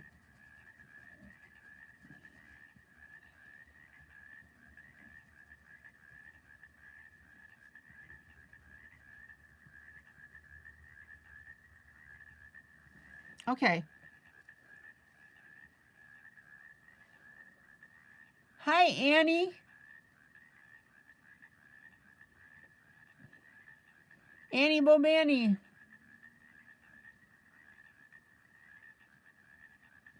Annie, I just let Emily and Kitty post their links in the group. Go ahead and post yours.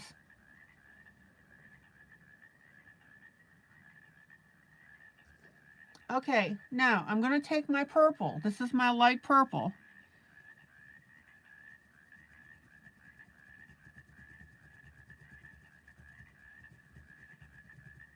And I'm going to introduce a little bit of it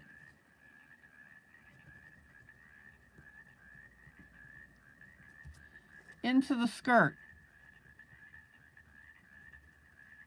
Isn't that cool?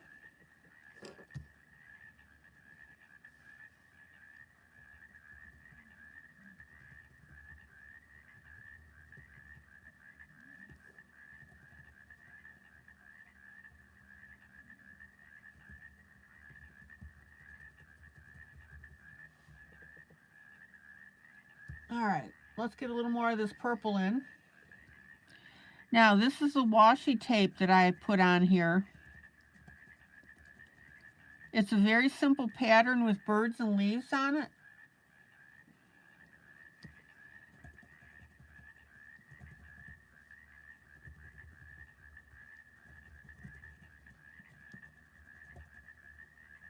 So now I'm going through and adding a little bit of the purple. Oh, Annie, thank you so much.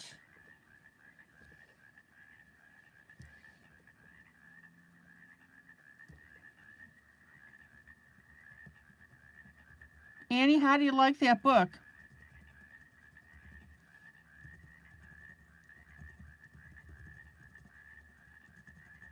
Obviously you like it enough to do that flip through. Annie, put your link up.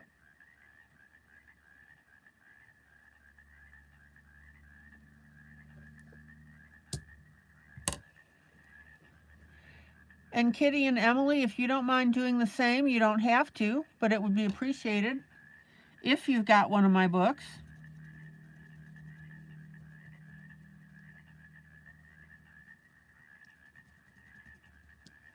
All right, can everybody see that purple that's in her skirt now?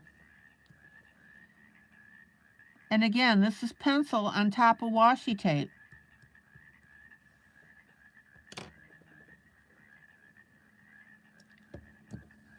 Oh, it's rendering now, so it'll be up tomorrow. Okay.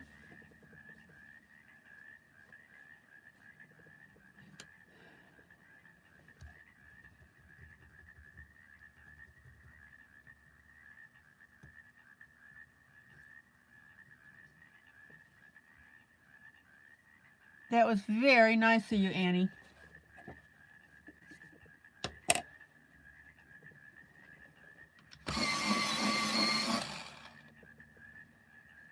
Okay, let me pull out.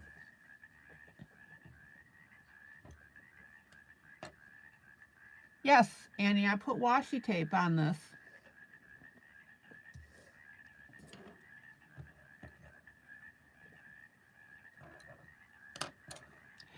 I've put it in two places. I've put it on his jacket here, vest. See it? That's that brown stuff.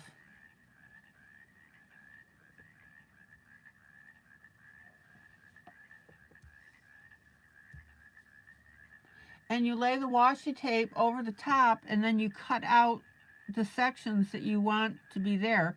So in other words, when I put the washi tape here, I had to cut out that leaf and these two leaves here.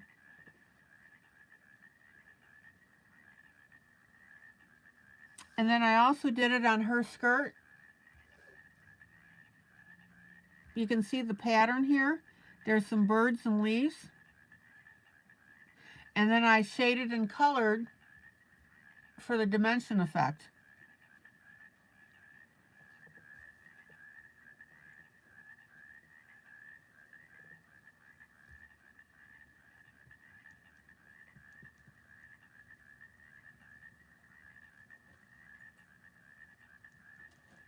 And then I just added a little bit of purple into the skirt because that'll pick up the blouse.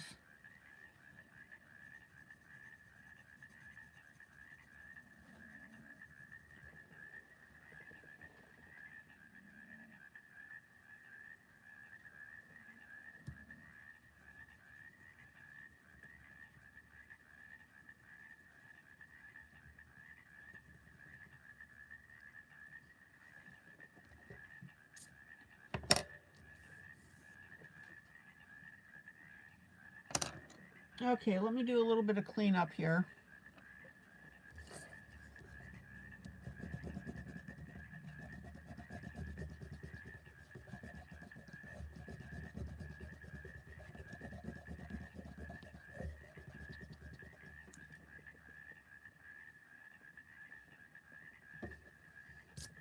I take it that you've never put washi tape on a coloring before?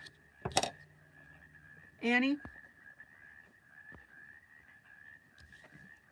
All right, so here's where we are so far.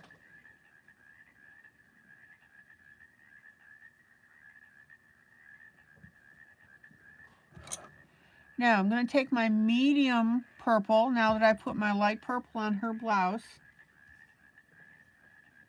and wherever these little fuzzies are,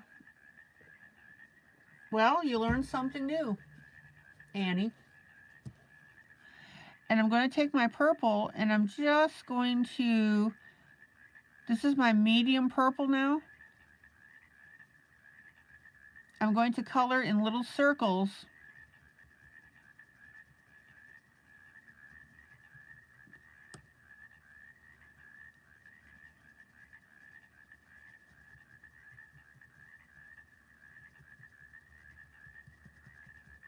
over these little fuzzies.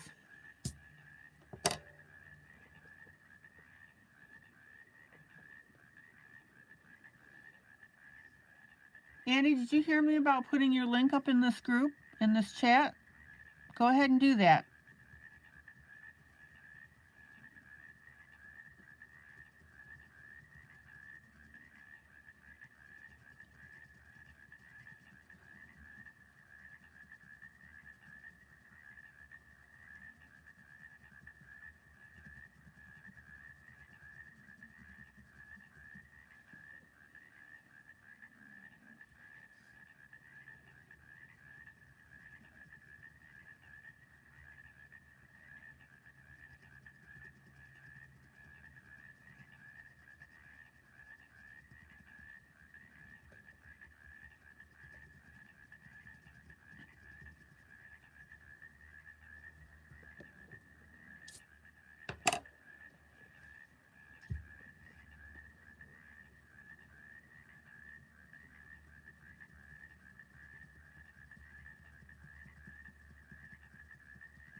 And be sure to blend your edges in.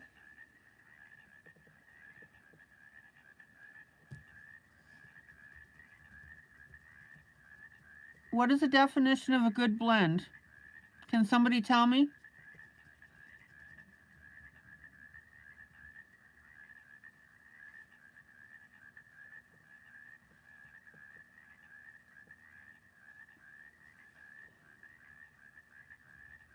All right, now again, this is my medium color.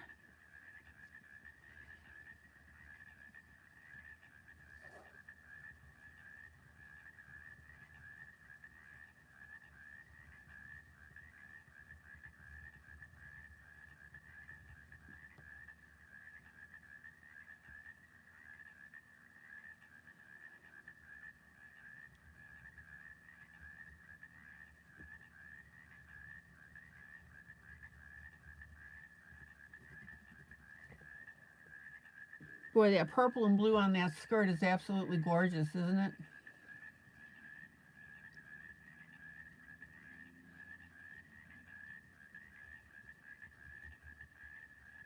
I love it. All right.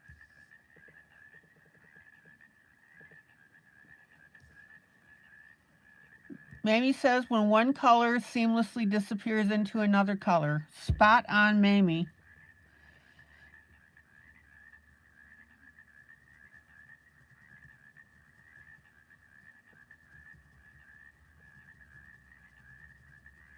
Okay, now I'm going to come up here and we're going to distinguish our ruffles.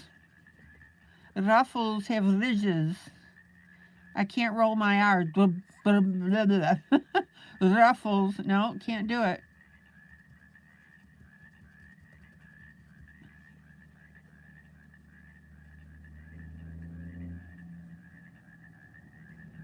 What Mamie just put up is a definition of a proper blend.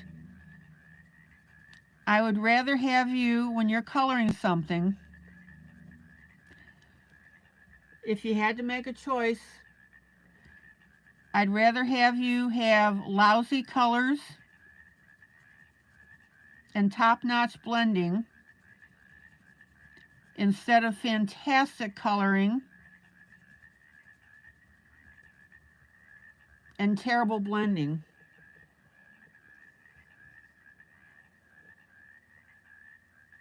Ruffles, I can't do it. Ruffles have ridges.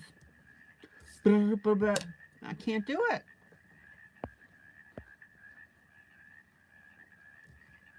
Can you imagine somebody just coming in right now and hearing that? What's going on here? I thought this was a coloring channel.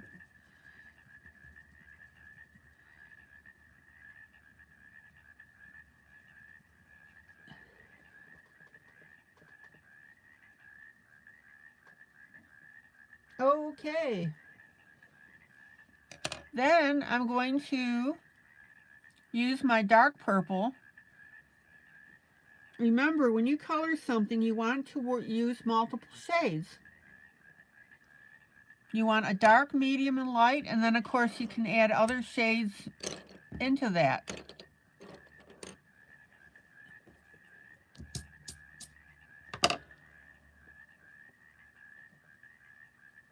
Does anybody remember what the most important part of your page is?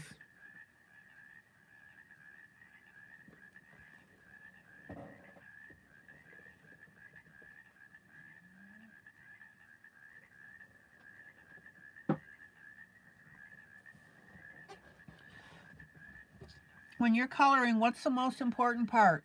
Hi, Sandy.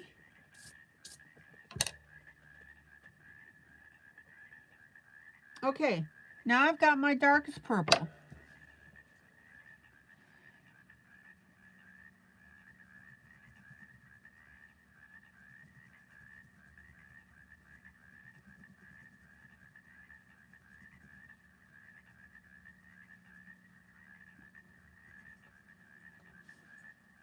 The part you're working on. What does that mean?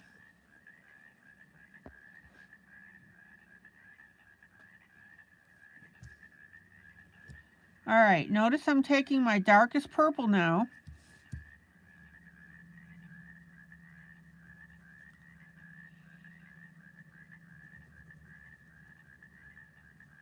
And I'm shadowing underneath my edges. What we were doing before with the little circles, that's shading. Now I'm putting in shadowing.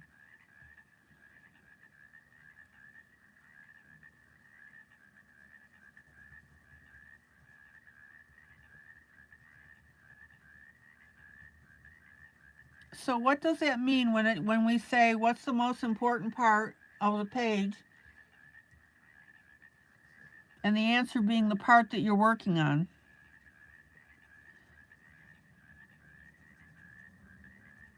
All right, see how I'm putting that shadow underneath the hair?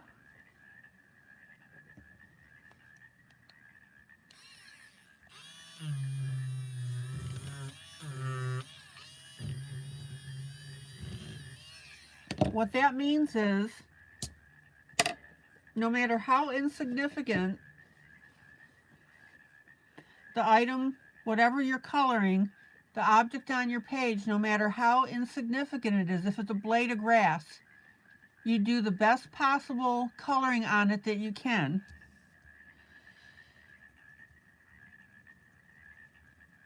You don't just slap green on it, for example.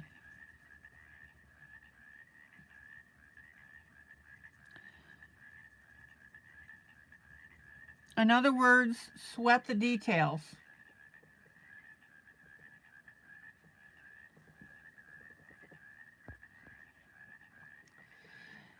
And the reason being, all those details add up.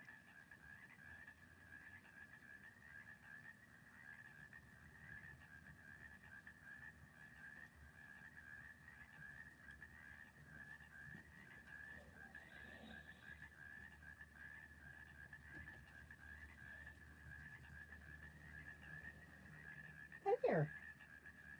Lay down.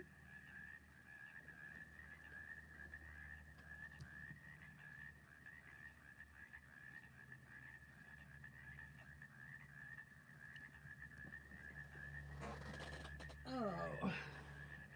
All right, see how I'm putting Miss Julie, good night.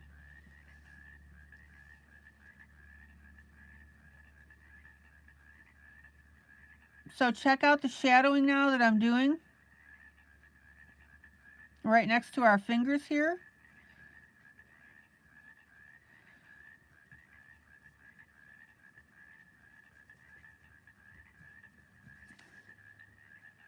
Make sure that you don't streak. And what that means is when you put your darker line next to an edge like this, you blend it out. What that means is you want that to seamlessly disappear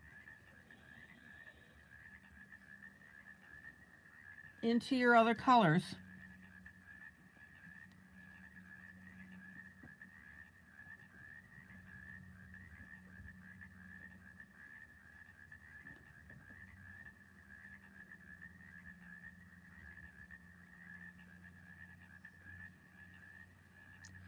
Good night, Julie. Good night, Julie. Good night, Julie. So glad you made it here.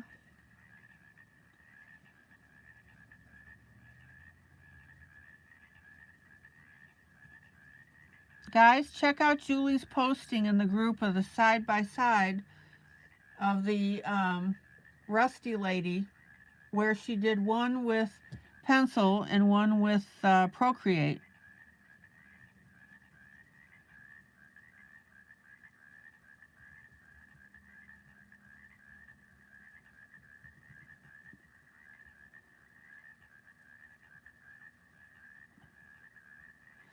Sandy, I'm going to pull out in a second so you can see what we've done with our Rusty Lady.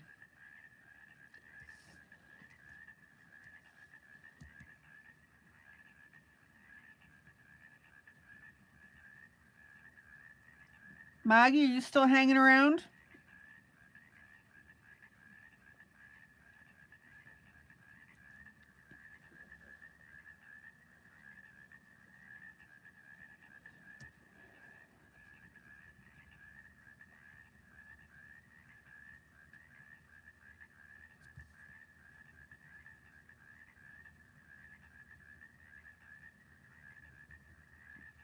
Now, notice how when I put that shadowing on, it makes this look dimensional.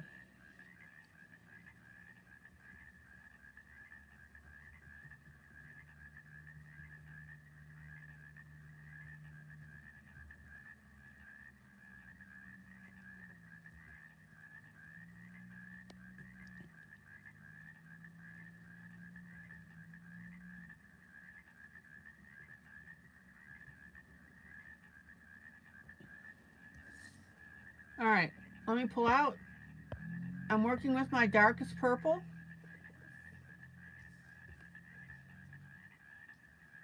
Maggie, you're awfully quiet tonight. What's going on?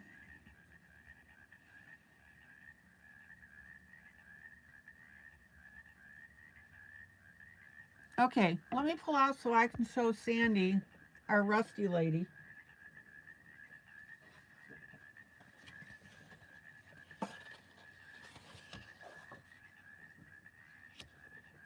Check it out.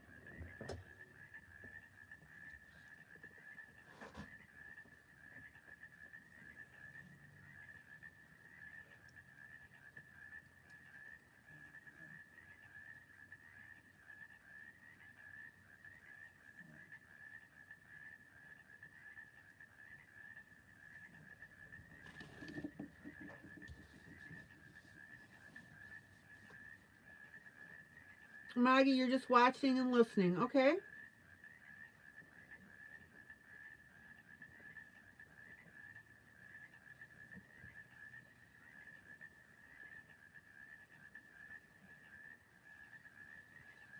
Maggie, how's the family doing?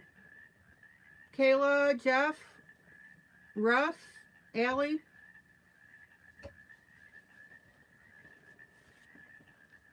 I'm having way too much fun. And wait until you see the colors I use to do the background.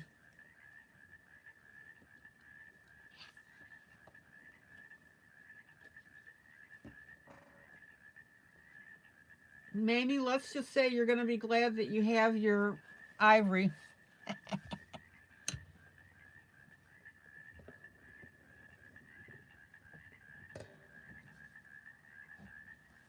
Okay, notice how cool this top is looking. All are well, okay.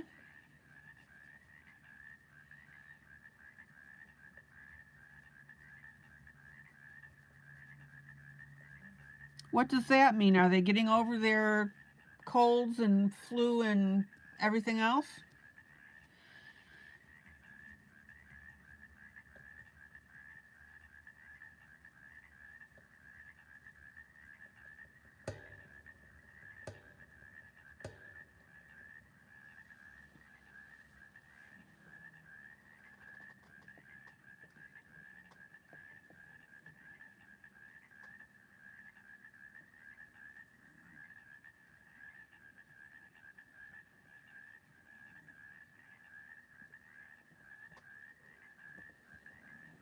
Okay, I'm working with my darkest purple.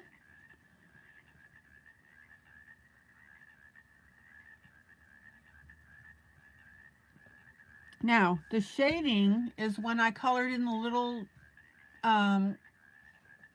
marks on the blouse. That was shading.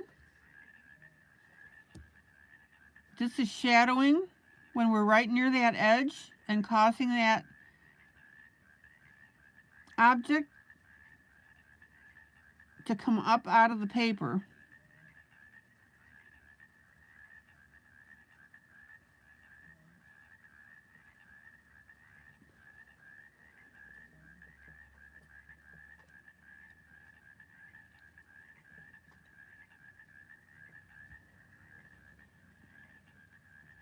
Okay, let's do our sleeves, or sleeve, not sleeves. I'm going to hang out near my edges.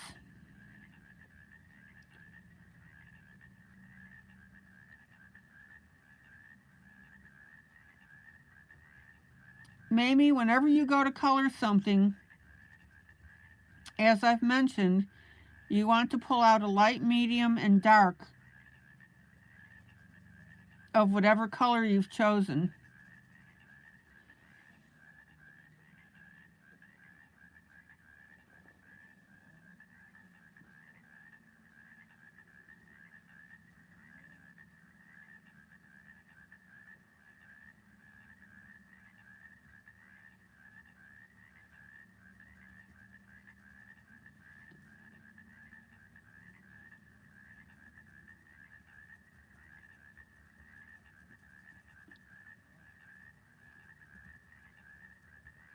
And right now I'm working with my darkest color.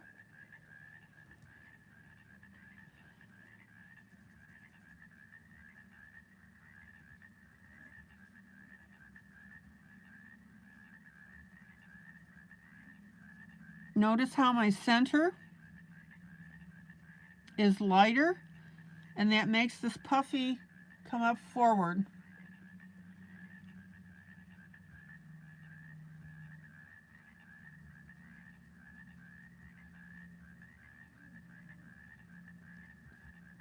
And also keep in mind that when you color something a darker color, your brain interprets that as being further away.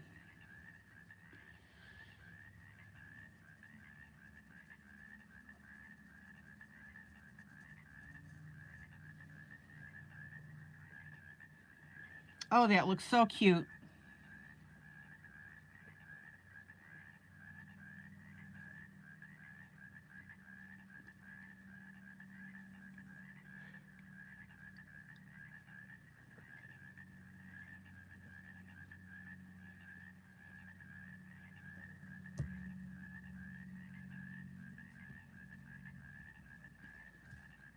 Okay, let's take a peek at all of this.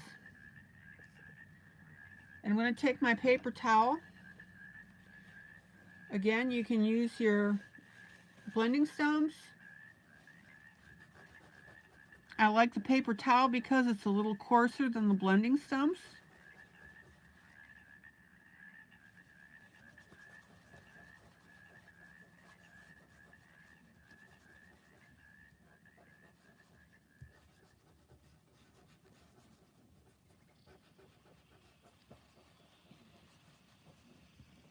And look how soft that looks.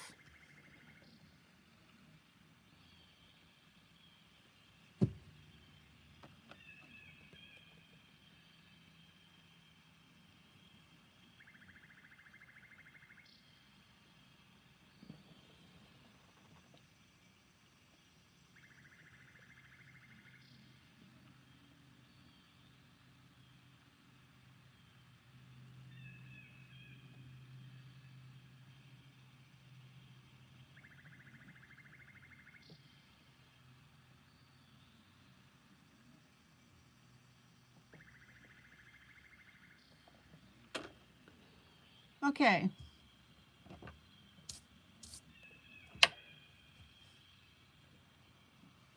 Hi, Sherry. Hi, ILene. How can I help?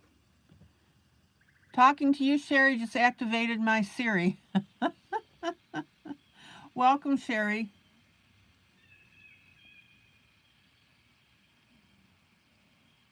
Have you been lurking? Or did you just drop in? And what are you talking about? What wizardry is that?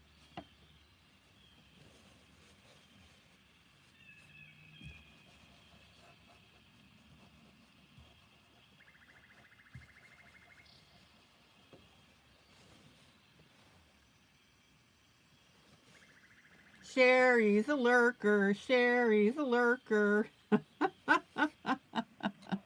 Oh, the paper towel magic. Yeah. Great for blending. I'm glad you came in to say hello. That's great. Okay, I'm going to start with his hair, and I'm keeping him generally in browns. Sherry, I take it that you adult color? I didn't get that. Could you try again? Oh man, Siri is going to keep going off every time I say your name, Sherry.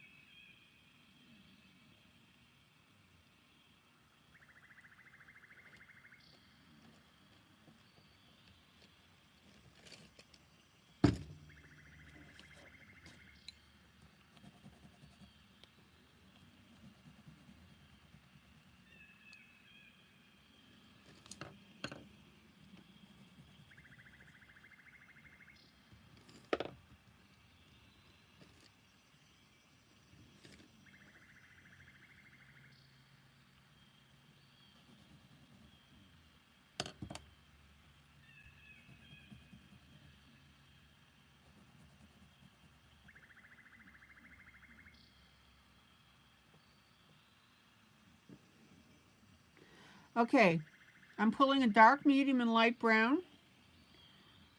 Let me swatch them for you.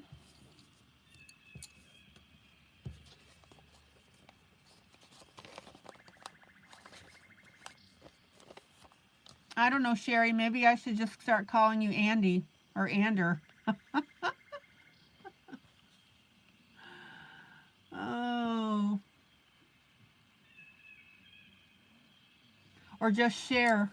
That might do it.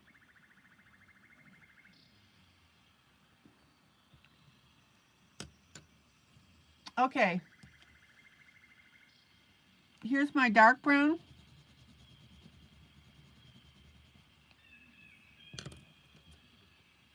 Here's my medium brown.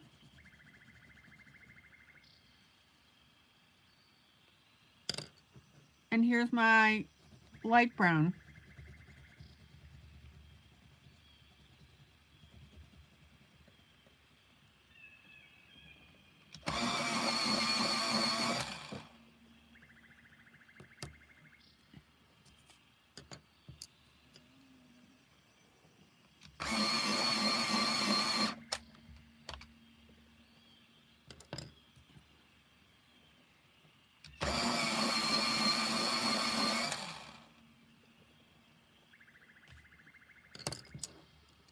All right, let's play.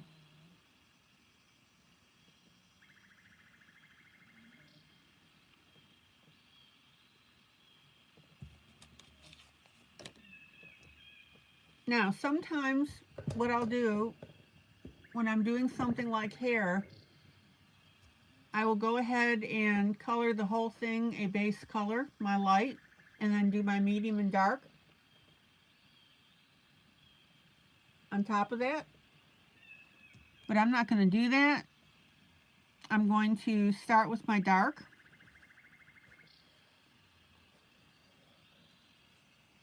And then we'll blend out the rest of it. Sherry, how long have you been adult coloring? I found this on the web.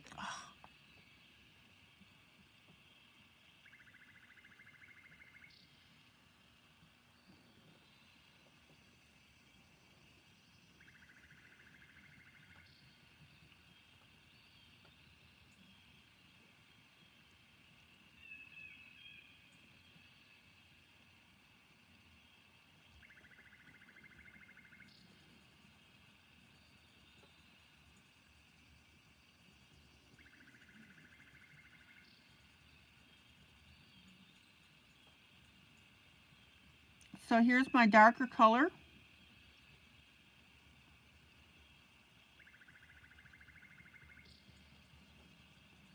Again, I'm using my color pencils. Yeah, you laugh it up, Sherry, while Siri keeps coming up.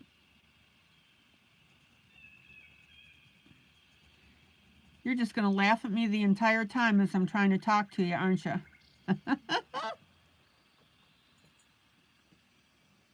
A couple of years. Not very good at it, but I enjoy the relaxing. Okay, Sherry, I'm not into negative statements. So I want you to retype your answer to me to say a couple of years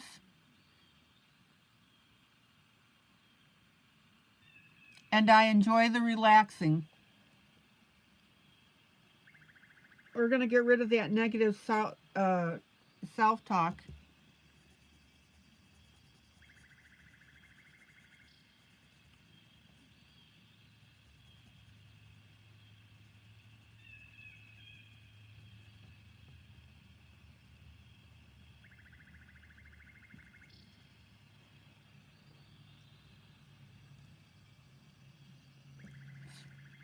A couple of years, as it's so relaxing. Thank you, Sherry.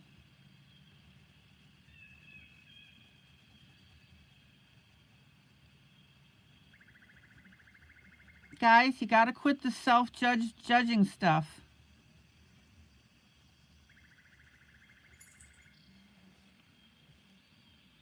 Coloring is a skill, not a talent, which means you can learn, which means you can get better.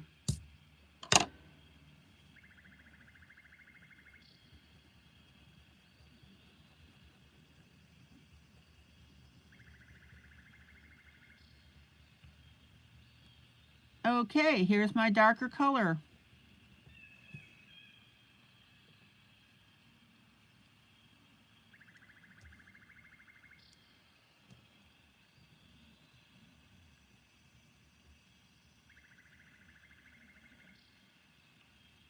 And I'm going to put a little bit of the darker color here in the center.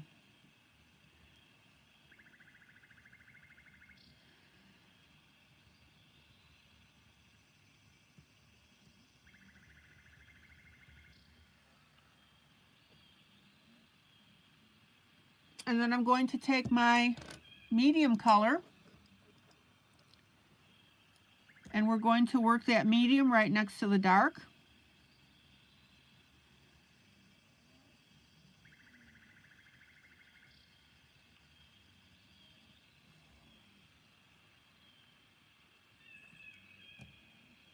It's dark brown, Sandy.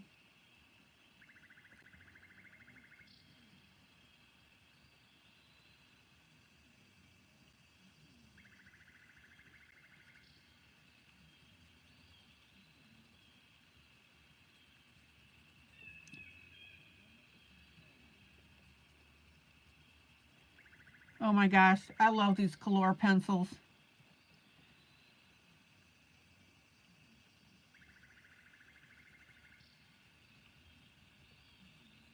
They are very rich in color. The first color is a dark brown, not black.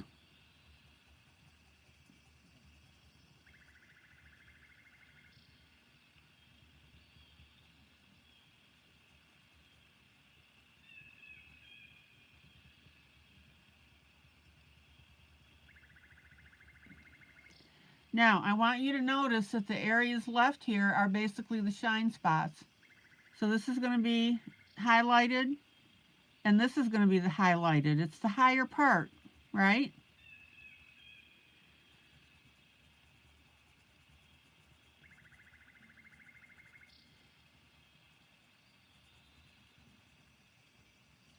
And now I'm going to come in with my light brown.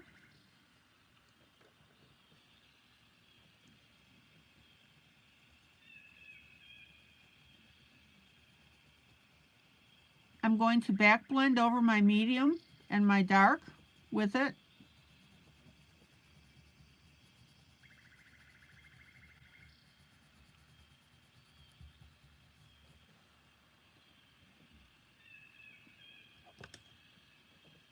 Kitty, good night.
Now, I want you to notice that I'm coloring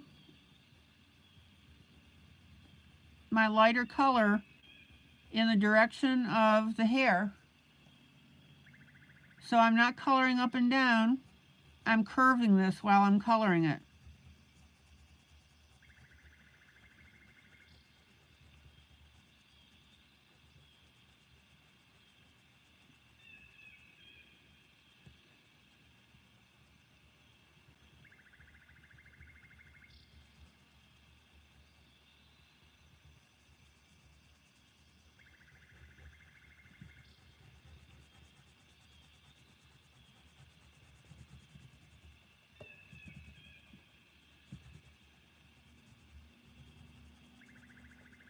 Okay.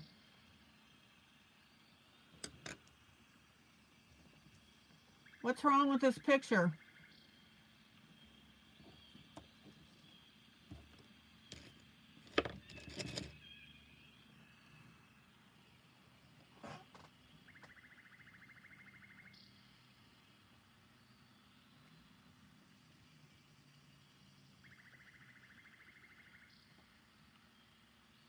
Blending. Thank you, Sandy.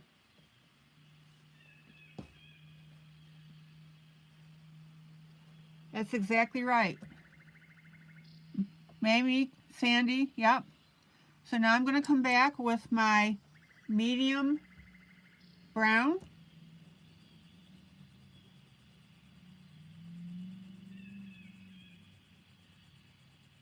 Now see this darkest brown?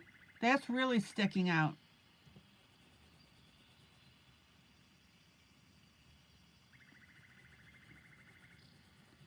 So I'm going to come back with my medium brown and I'm going to balance all of this.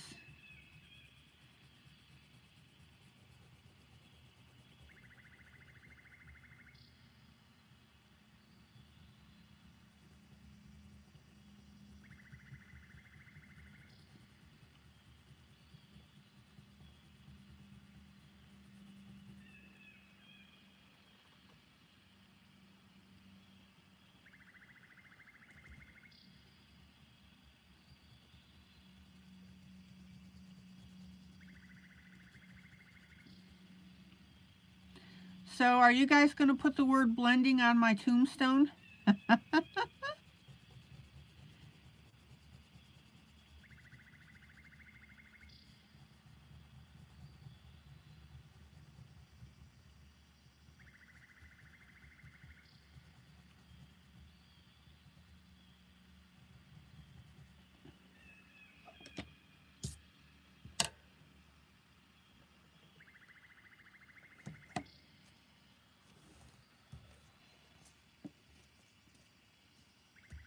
Okay.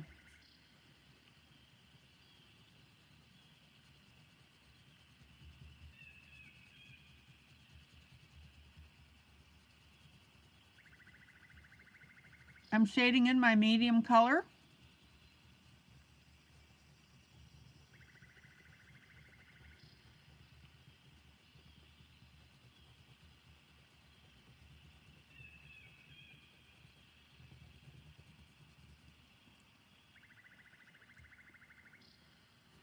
Actually, I won't have a tombstone because I I'm an organ donator.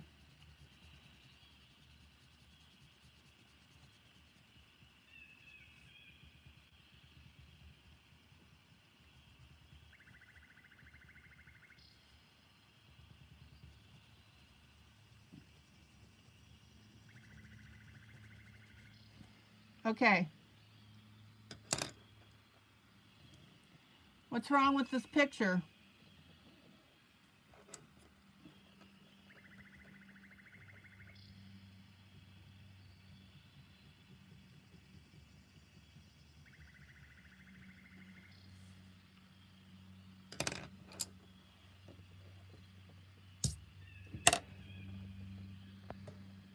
Let me pull out a little bit. What's wrong with this picture?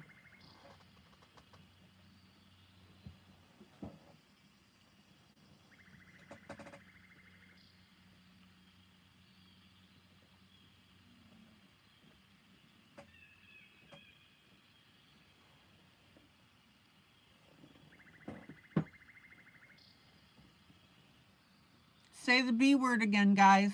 Blending. My darkest brown looks very stark, doesn't it? See, it looks like there's an outline here on the head.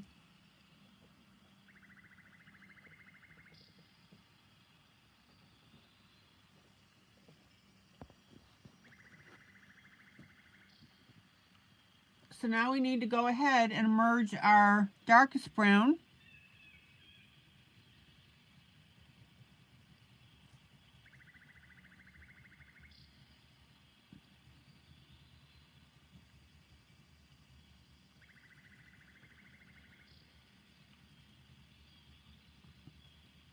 into our more blending. Thank you, Mamie.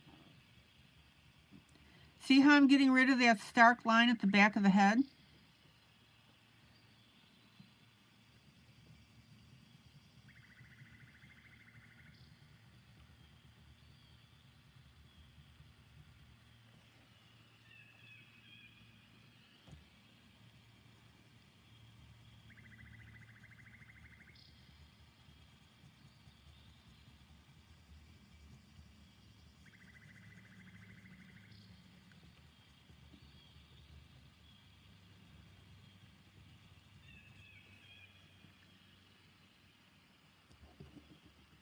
Check it out. That stark line is basically gone.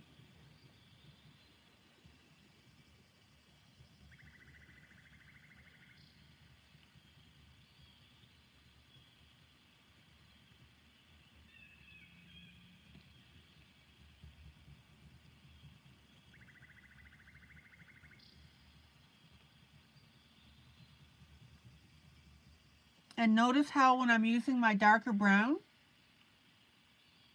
that my lighter brown in my highlight spot is starting to show up.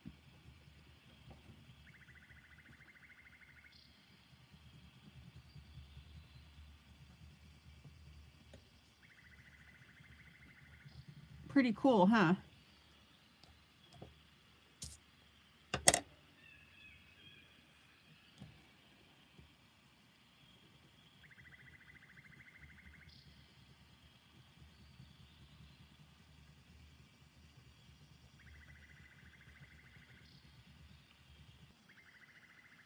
I think I got cut off there. Don't be afraid of your pencils.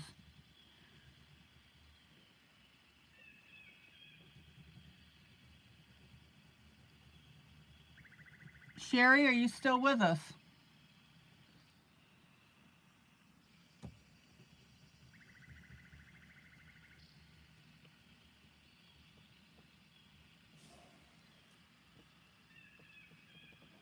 Now check out how reasonable this looks on this side of the head and hair.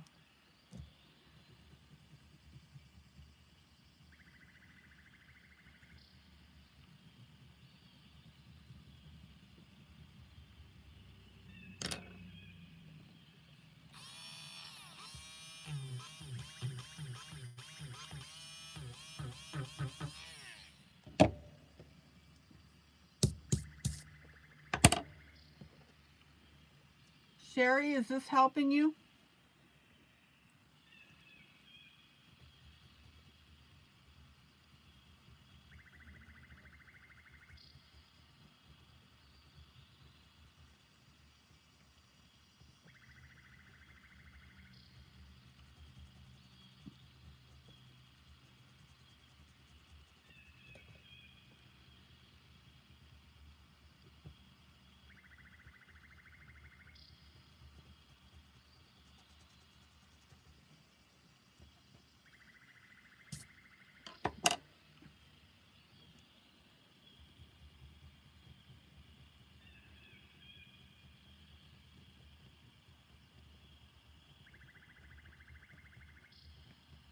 Blending, blending, blending, rawhide. Everybody remember that theme song from the Rawhide?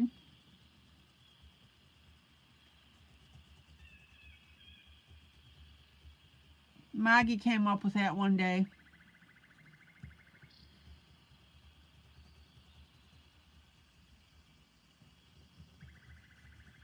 Oop.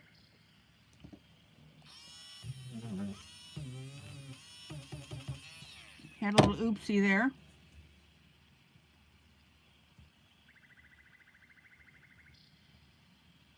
And again, don't be afraid of your pencils.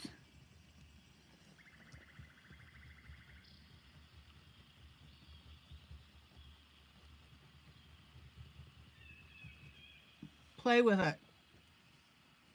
Okay. Now,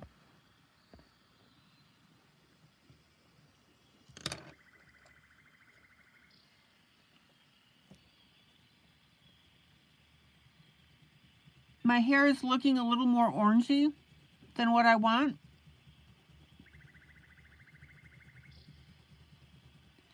So I'm going to come back with my medium color.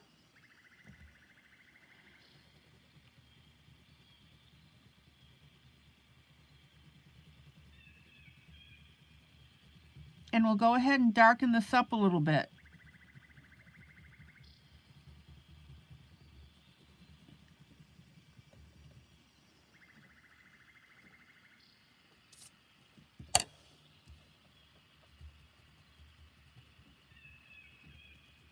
And if you don't want to use your medium, grab another brown.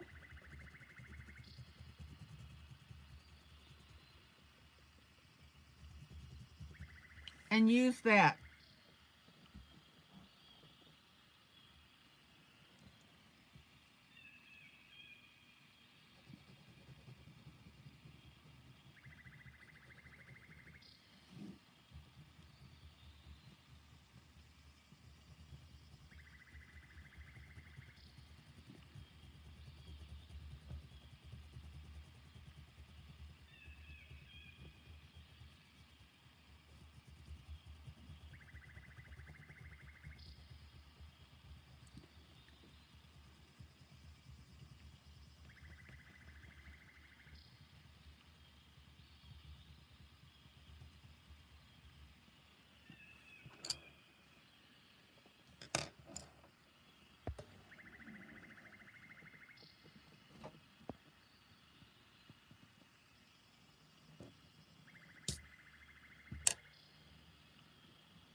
Now I'm going to come in with a Payne's Gray and tint this in a little bit.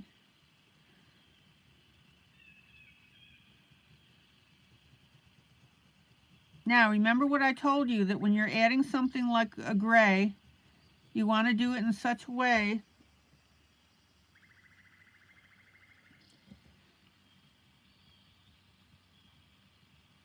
that you don't see the color, you see the result.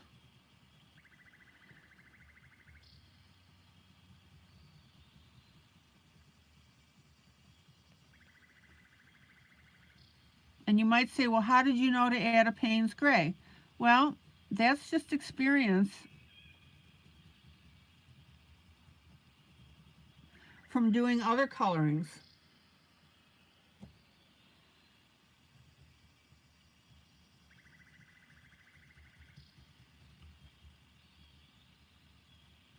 And this gray is being diffused because, why? I'm putting it on top of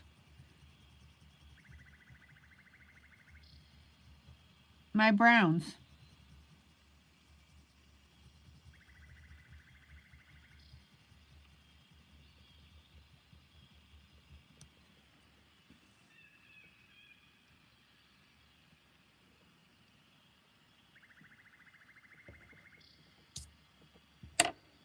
Now, if you still want to tone down your lighter browns,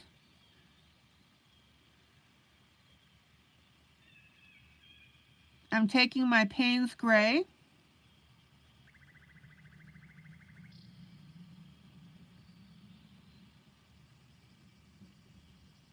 and I'm going over my lighter areas.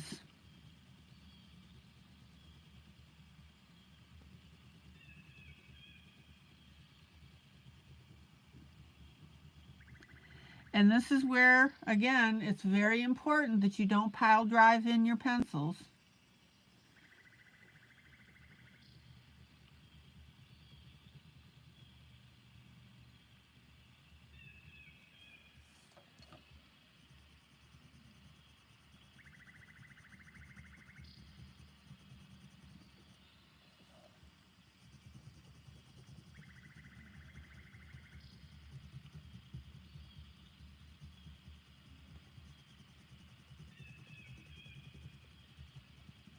Okay, now I'm happy.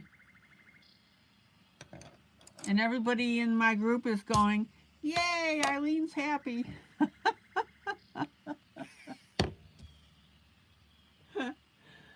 Oh, thank you guys.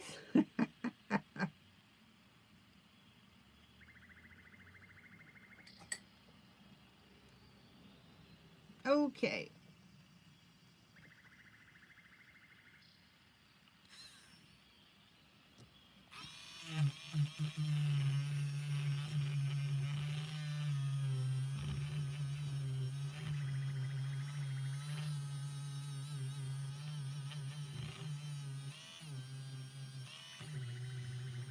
I'm just cleaning up around my edges. Any questions? Isn't that cool?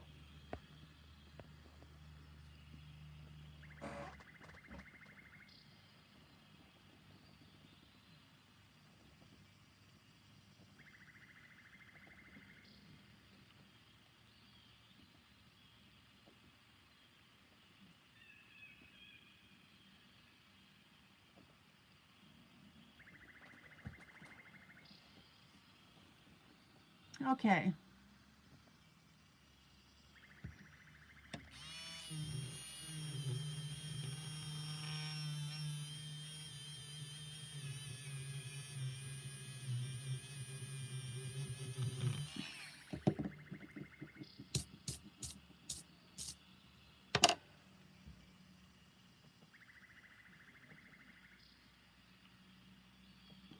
Now, I'm feeling like I want to do some gold. See these little fancy areas here?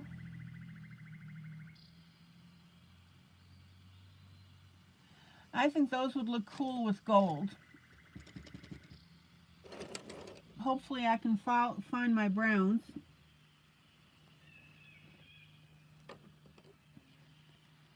Anybody remember what colors we use to do gold?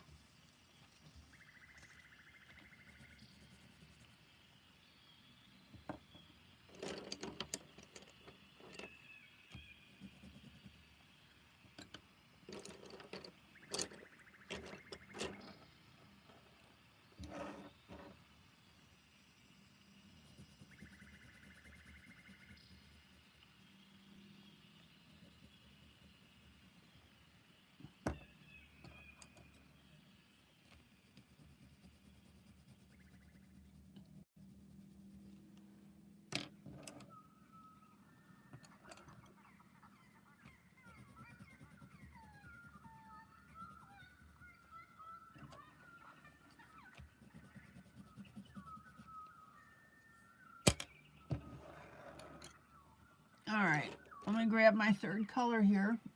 Guys, I'm hearing crickets. Nobody's answering. Dark brown, light brown, and yellow.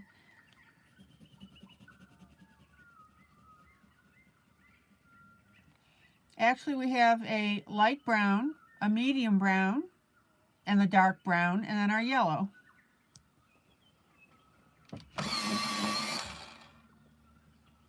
Mamie, close.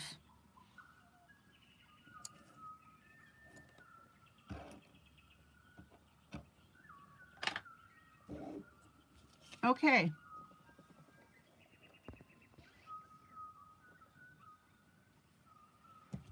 Here's our medium brown.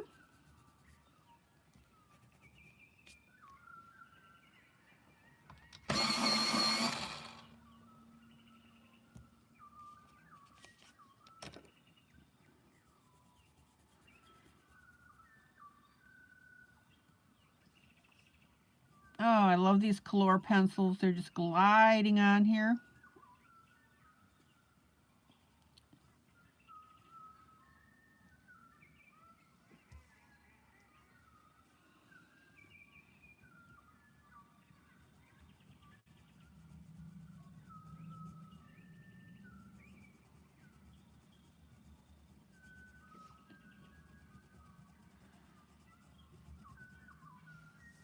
Let me pull out so you can see what the heck is going on. What a concept, ILene.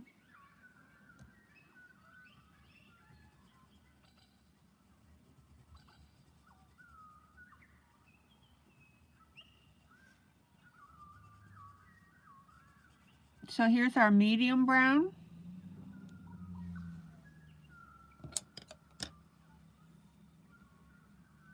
Here's our light brown.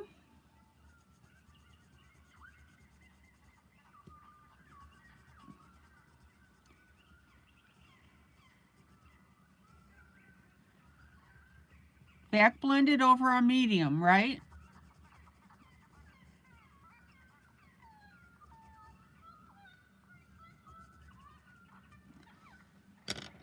And then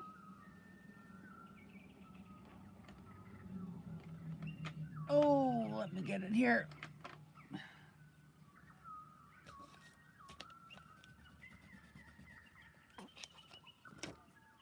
And then our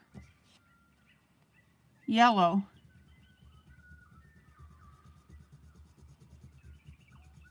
And back blended over our medium and our light brown.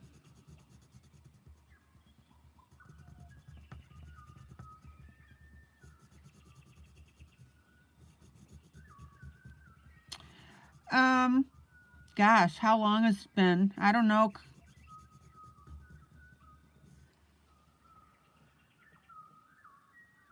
Couple years, 3 years.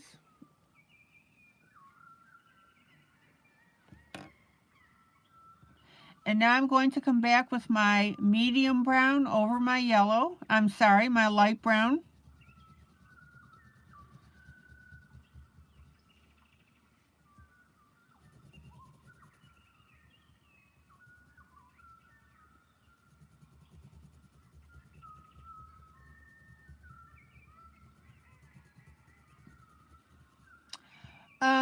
Sherry, what I did,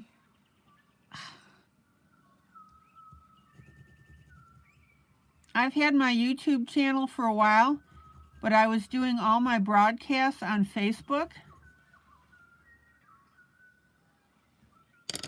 I'm going to come in with a slightly darker brown here.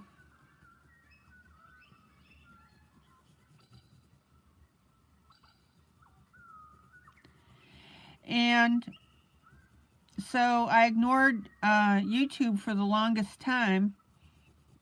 And then Facebook got so unstable, I would always get kicked out a lot. So what I do now is I broadcast my lives on YouTube, and then I download it into my Facebook group. Okay, I'm coming back with my yellow.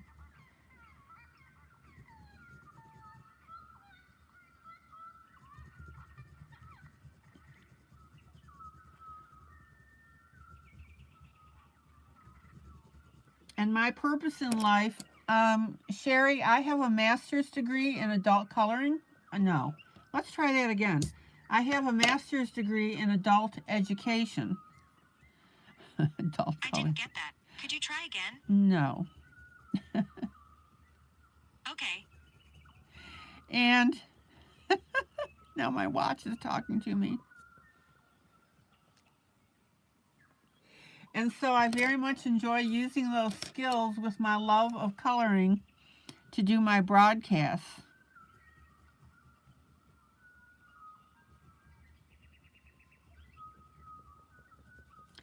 And one of my main goals is to be here for people that may be alone or disabled.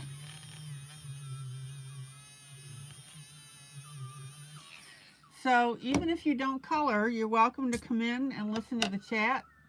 We have fun.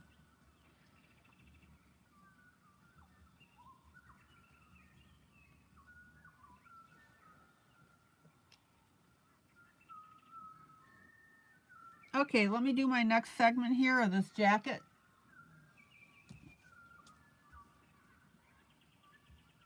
Sandy's been here 2.5 years. Yep. Sandy's one of my loyal long-term people.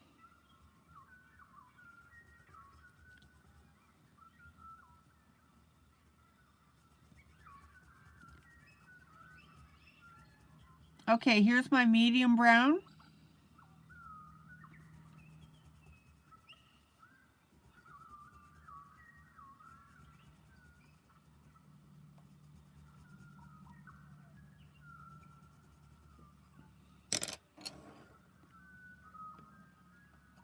Then my light brown. Notice how I'm leaving a center section for my yellow.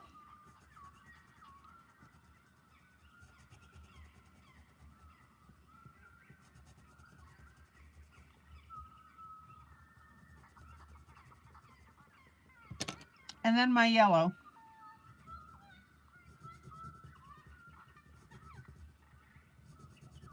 And notice again how I'm back blending my yellow over my browns.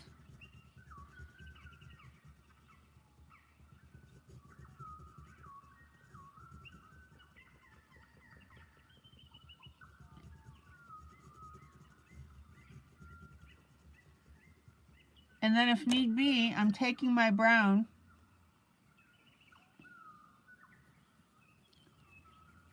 I'm going to use my medium brown and I'm just going to diffuse that yellow just a little bit. Not much. Now, my last thing I'm going to do is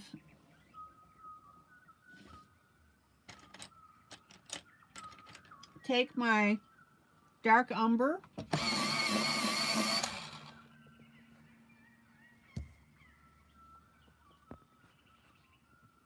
Maggie, you think it'll be 3 years in March? Yeah.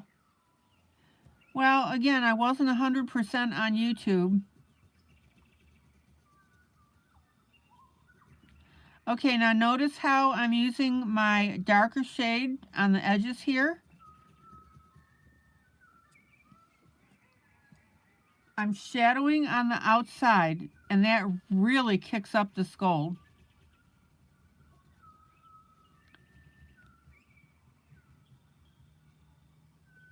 Check it out.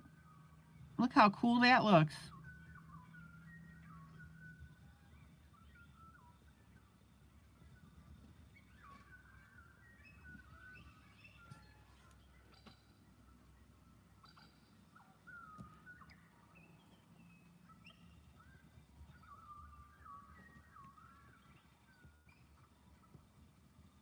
And Sherry, I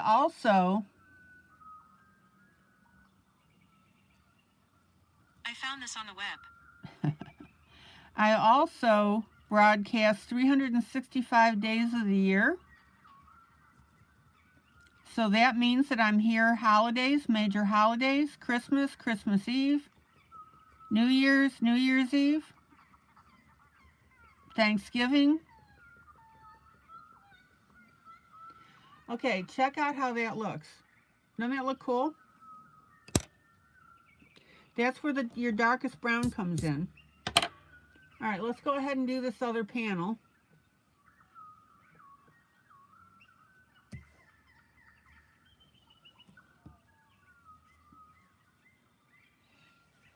And I want you to look at the difference between the two. See it? This one has the darker shading on it. This one does not.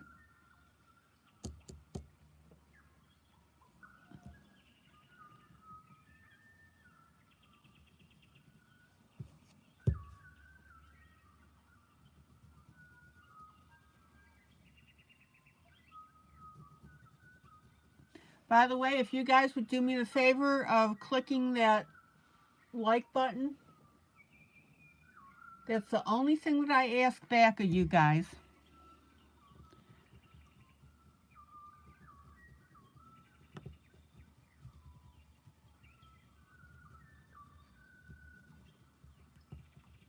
So Sherry, tell your friends.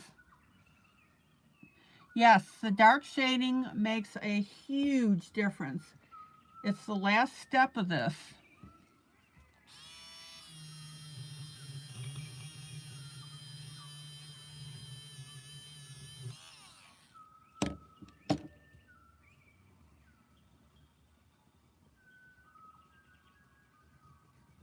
And notice how I'm bringing it in a little bit.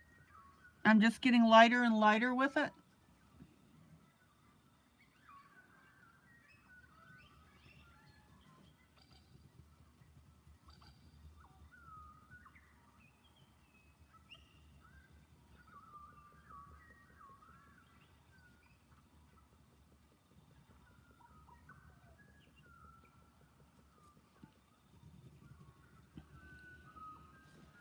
Oh, that looks so cool. Yeah, it looks classy. All right, let's get our little area here below.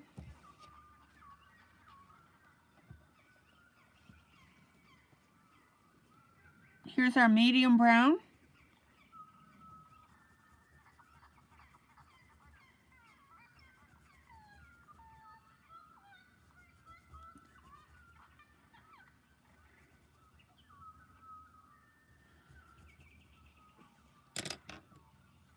Here's our light brown.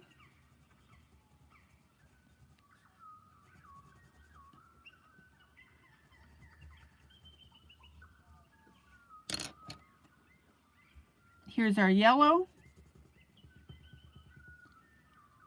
Back blended on both browns. Don't overblend, otherwise it'll turn to mush. And then we have our dark umber. And that really kicks it into high gear.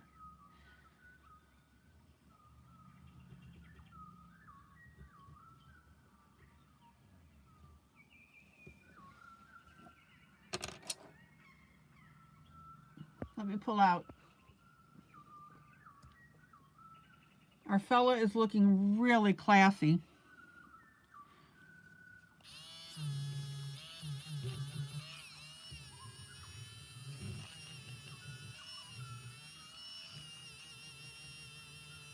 Now, I'm going to go a little longer tonight. I normally end, it's 10 o'clock my time, Central Standard Time. If you guys want to call it an evening, or some of you, whatever, that's fine. I really would like to finish this cuff and this decoration at the bottom. Who can hang with me?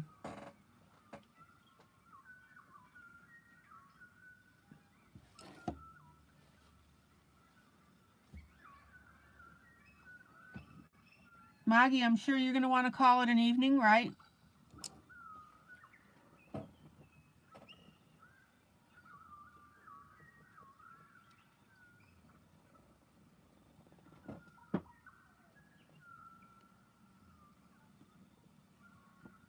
Mamie, you can hang with me.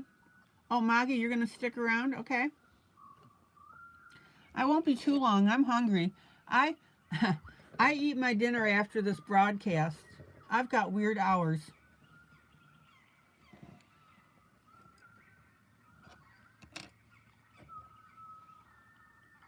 I just want to do these two areas. Sherry, good night.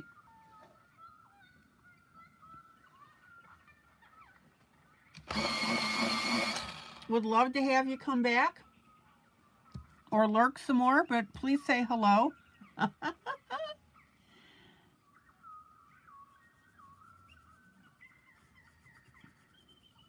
Okay, here's my medium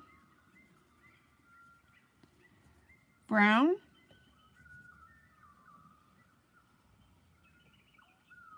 Let me think about something for a minute here.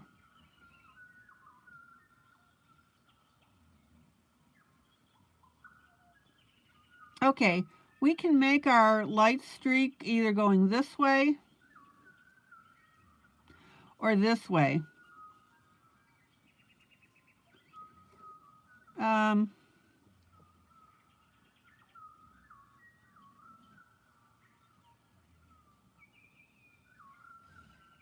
I think I'm going to change direction with this. Blooper. No, it's not a blooper. I'm just changing my mind.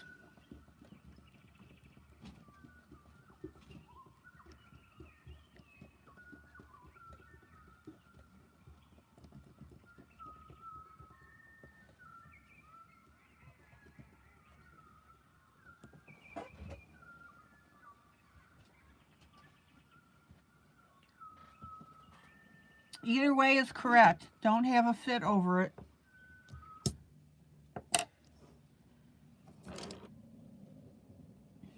All right, so I'm going to turn my page.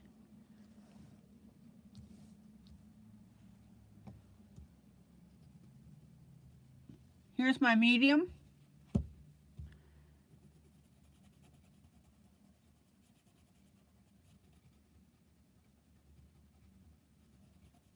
Good grief, even my sound effects went to bed and quit. Here's my medium.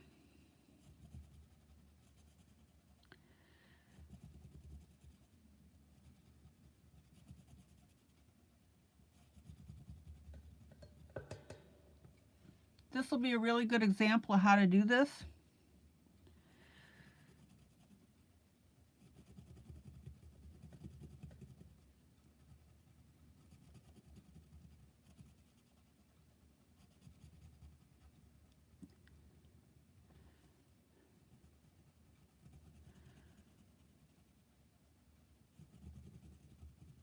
And then my light.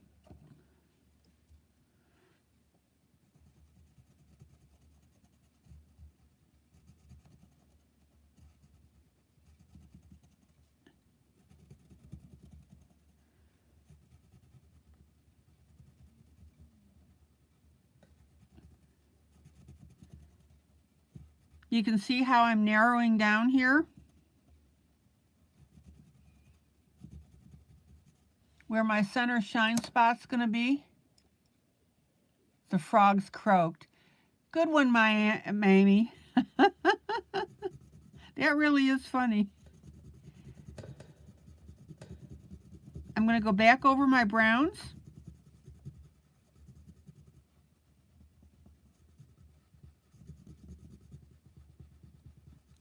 Blending, blending, blending. Rawhide.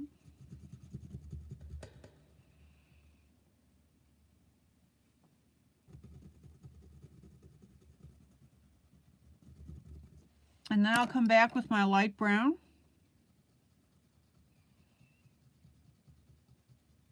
That really was funny, Mamie. The frogs croaked. I wouldn't have thought of that. You know me, if I'd thought about it, I would have said it. The frogs croaked.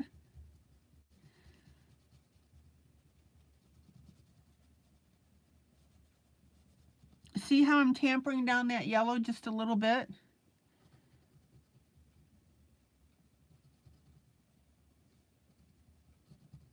And then we're going to come in with what? Our dark umber. And you'll really get to see what a difference this makes.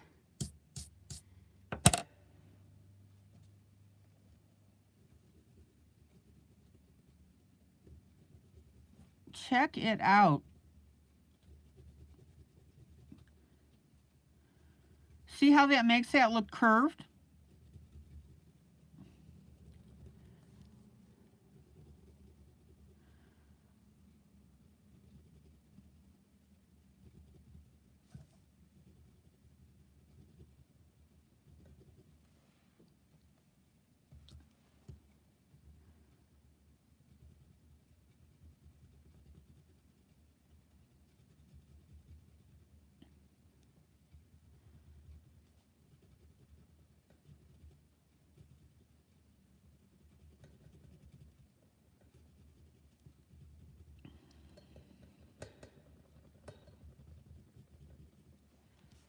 How pretty is that? And as Mamie said, that brown, that dark brown really kicks up the gold.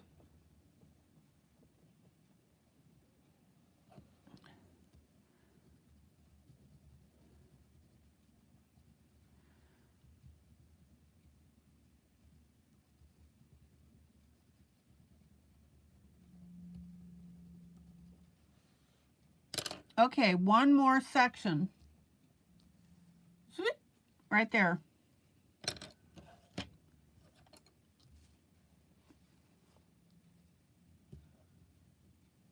Medium brown.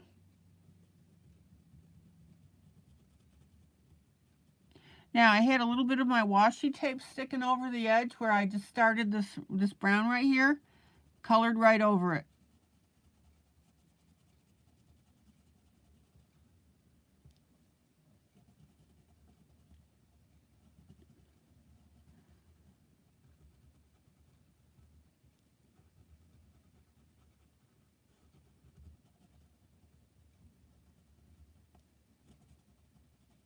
Here's our medium brown.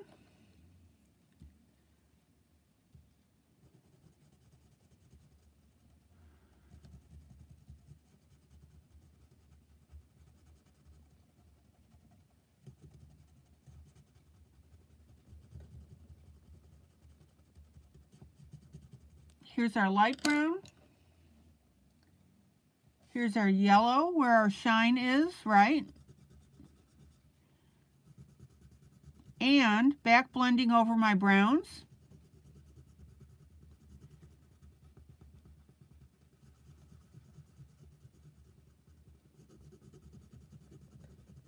Now that yellow is too bright, so we're going to come back. You can either come back with your medium or your light brown. It depends on what one you want to use.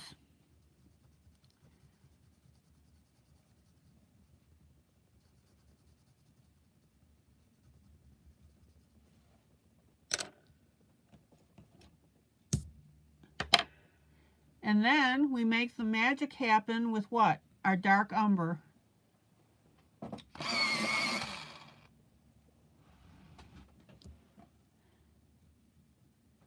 Look at that.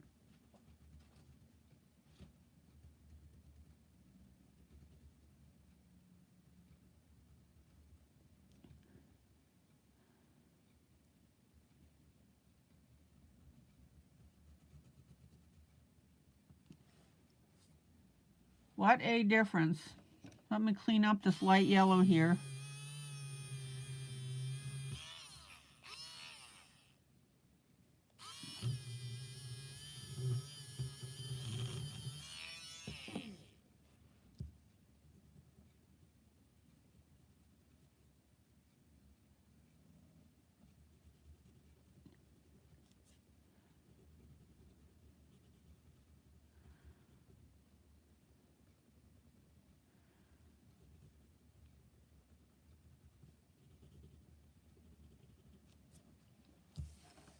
Oh, that looks so cool. All right, let me pull out. Look how cool that sleeve looks.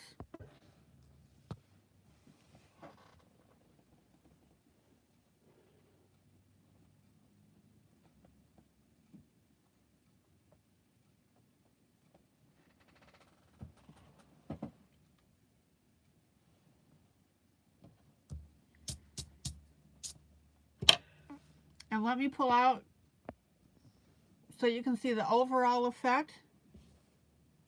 So what do you think?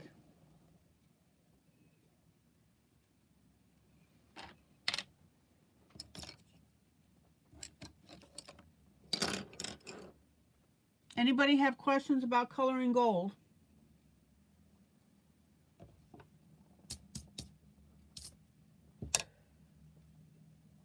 And then we've got his shirt left and in the middle and his sleeve.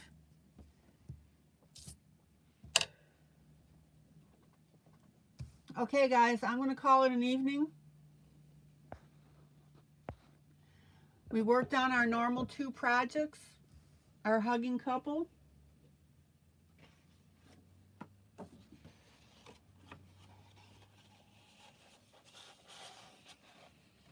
Oh yeah, Mamie, after the frog's mating season and the tadpoles are grown up, we have to be careful walking in our yard and driveway so we don't step on the baby frogs. Oh yeah.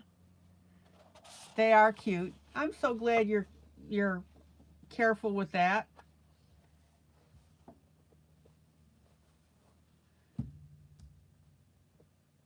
Thank you for sharing. All right, here's our rusty lady.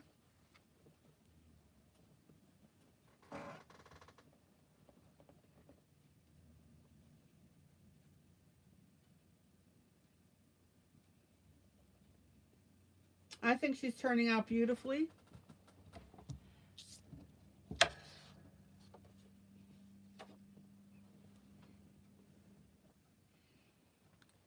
And here's our hugging couple.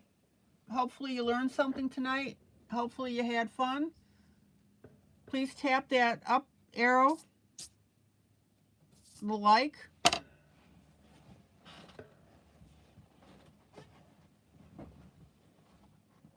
I would appreciate it.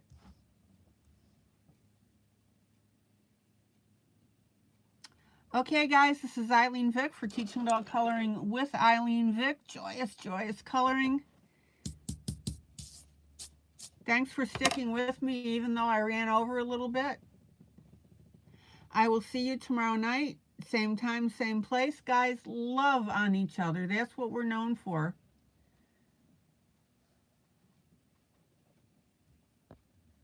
That's a wonderful reputation to have.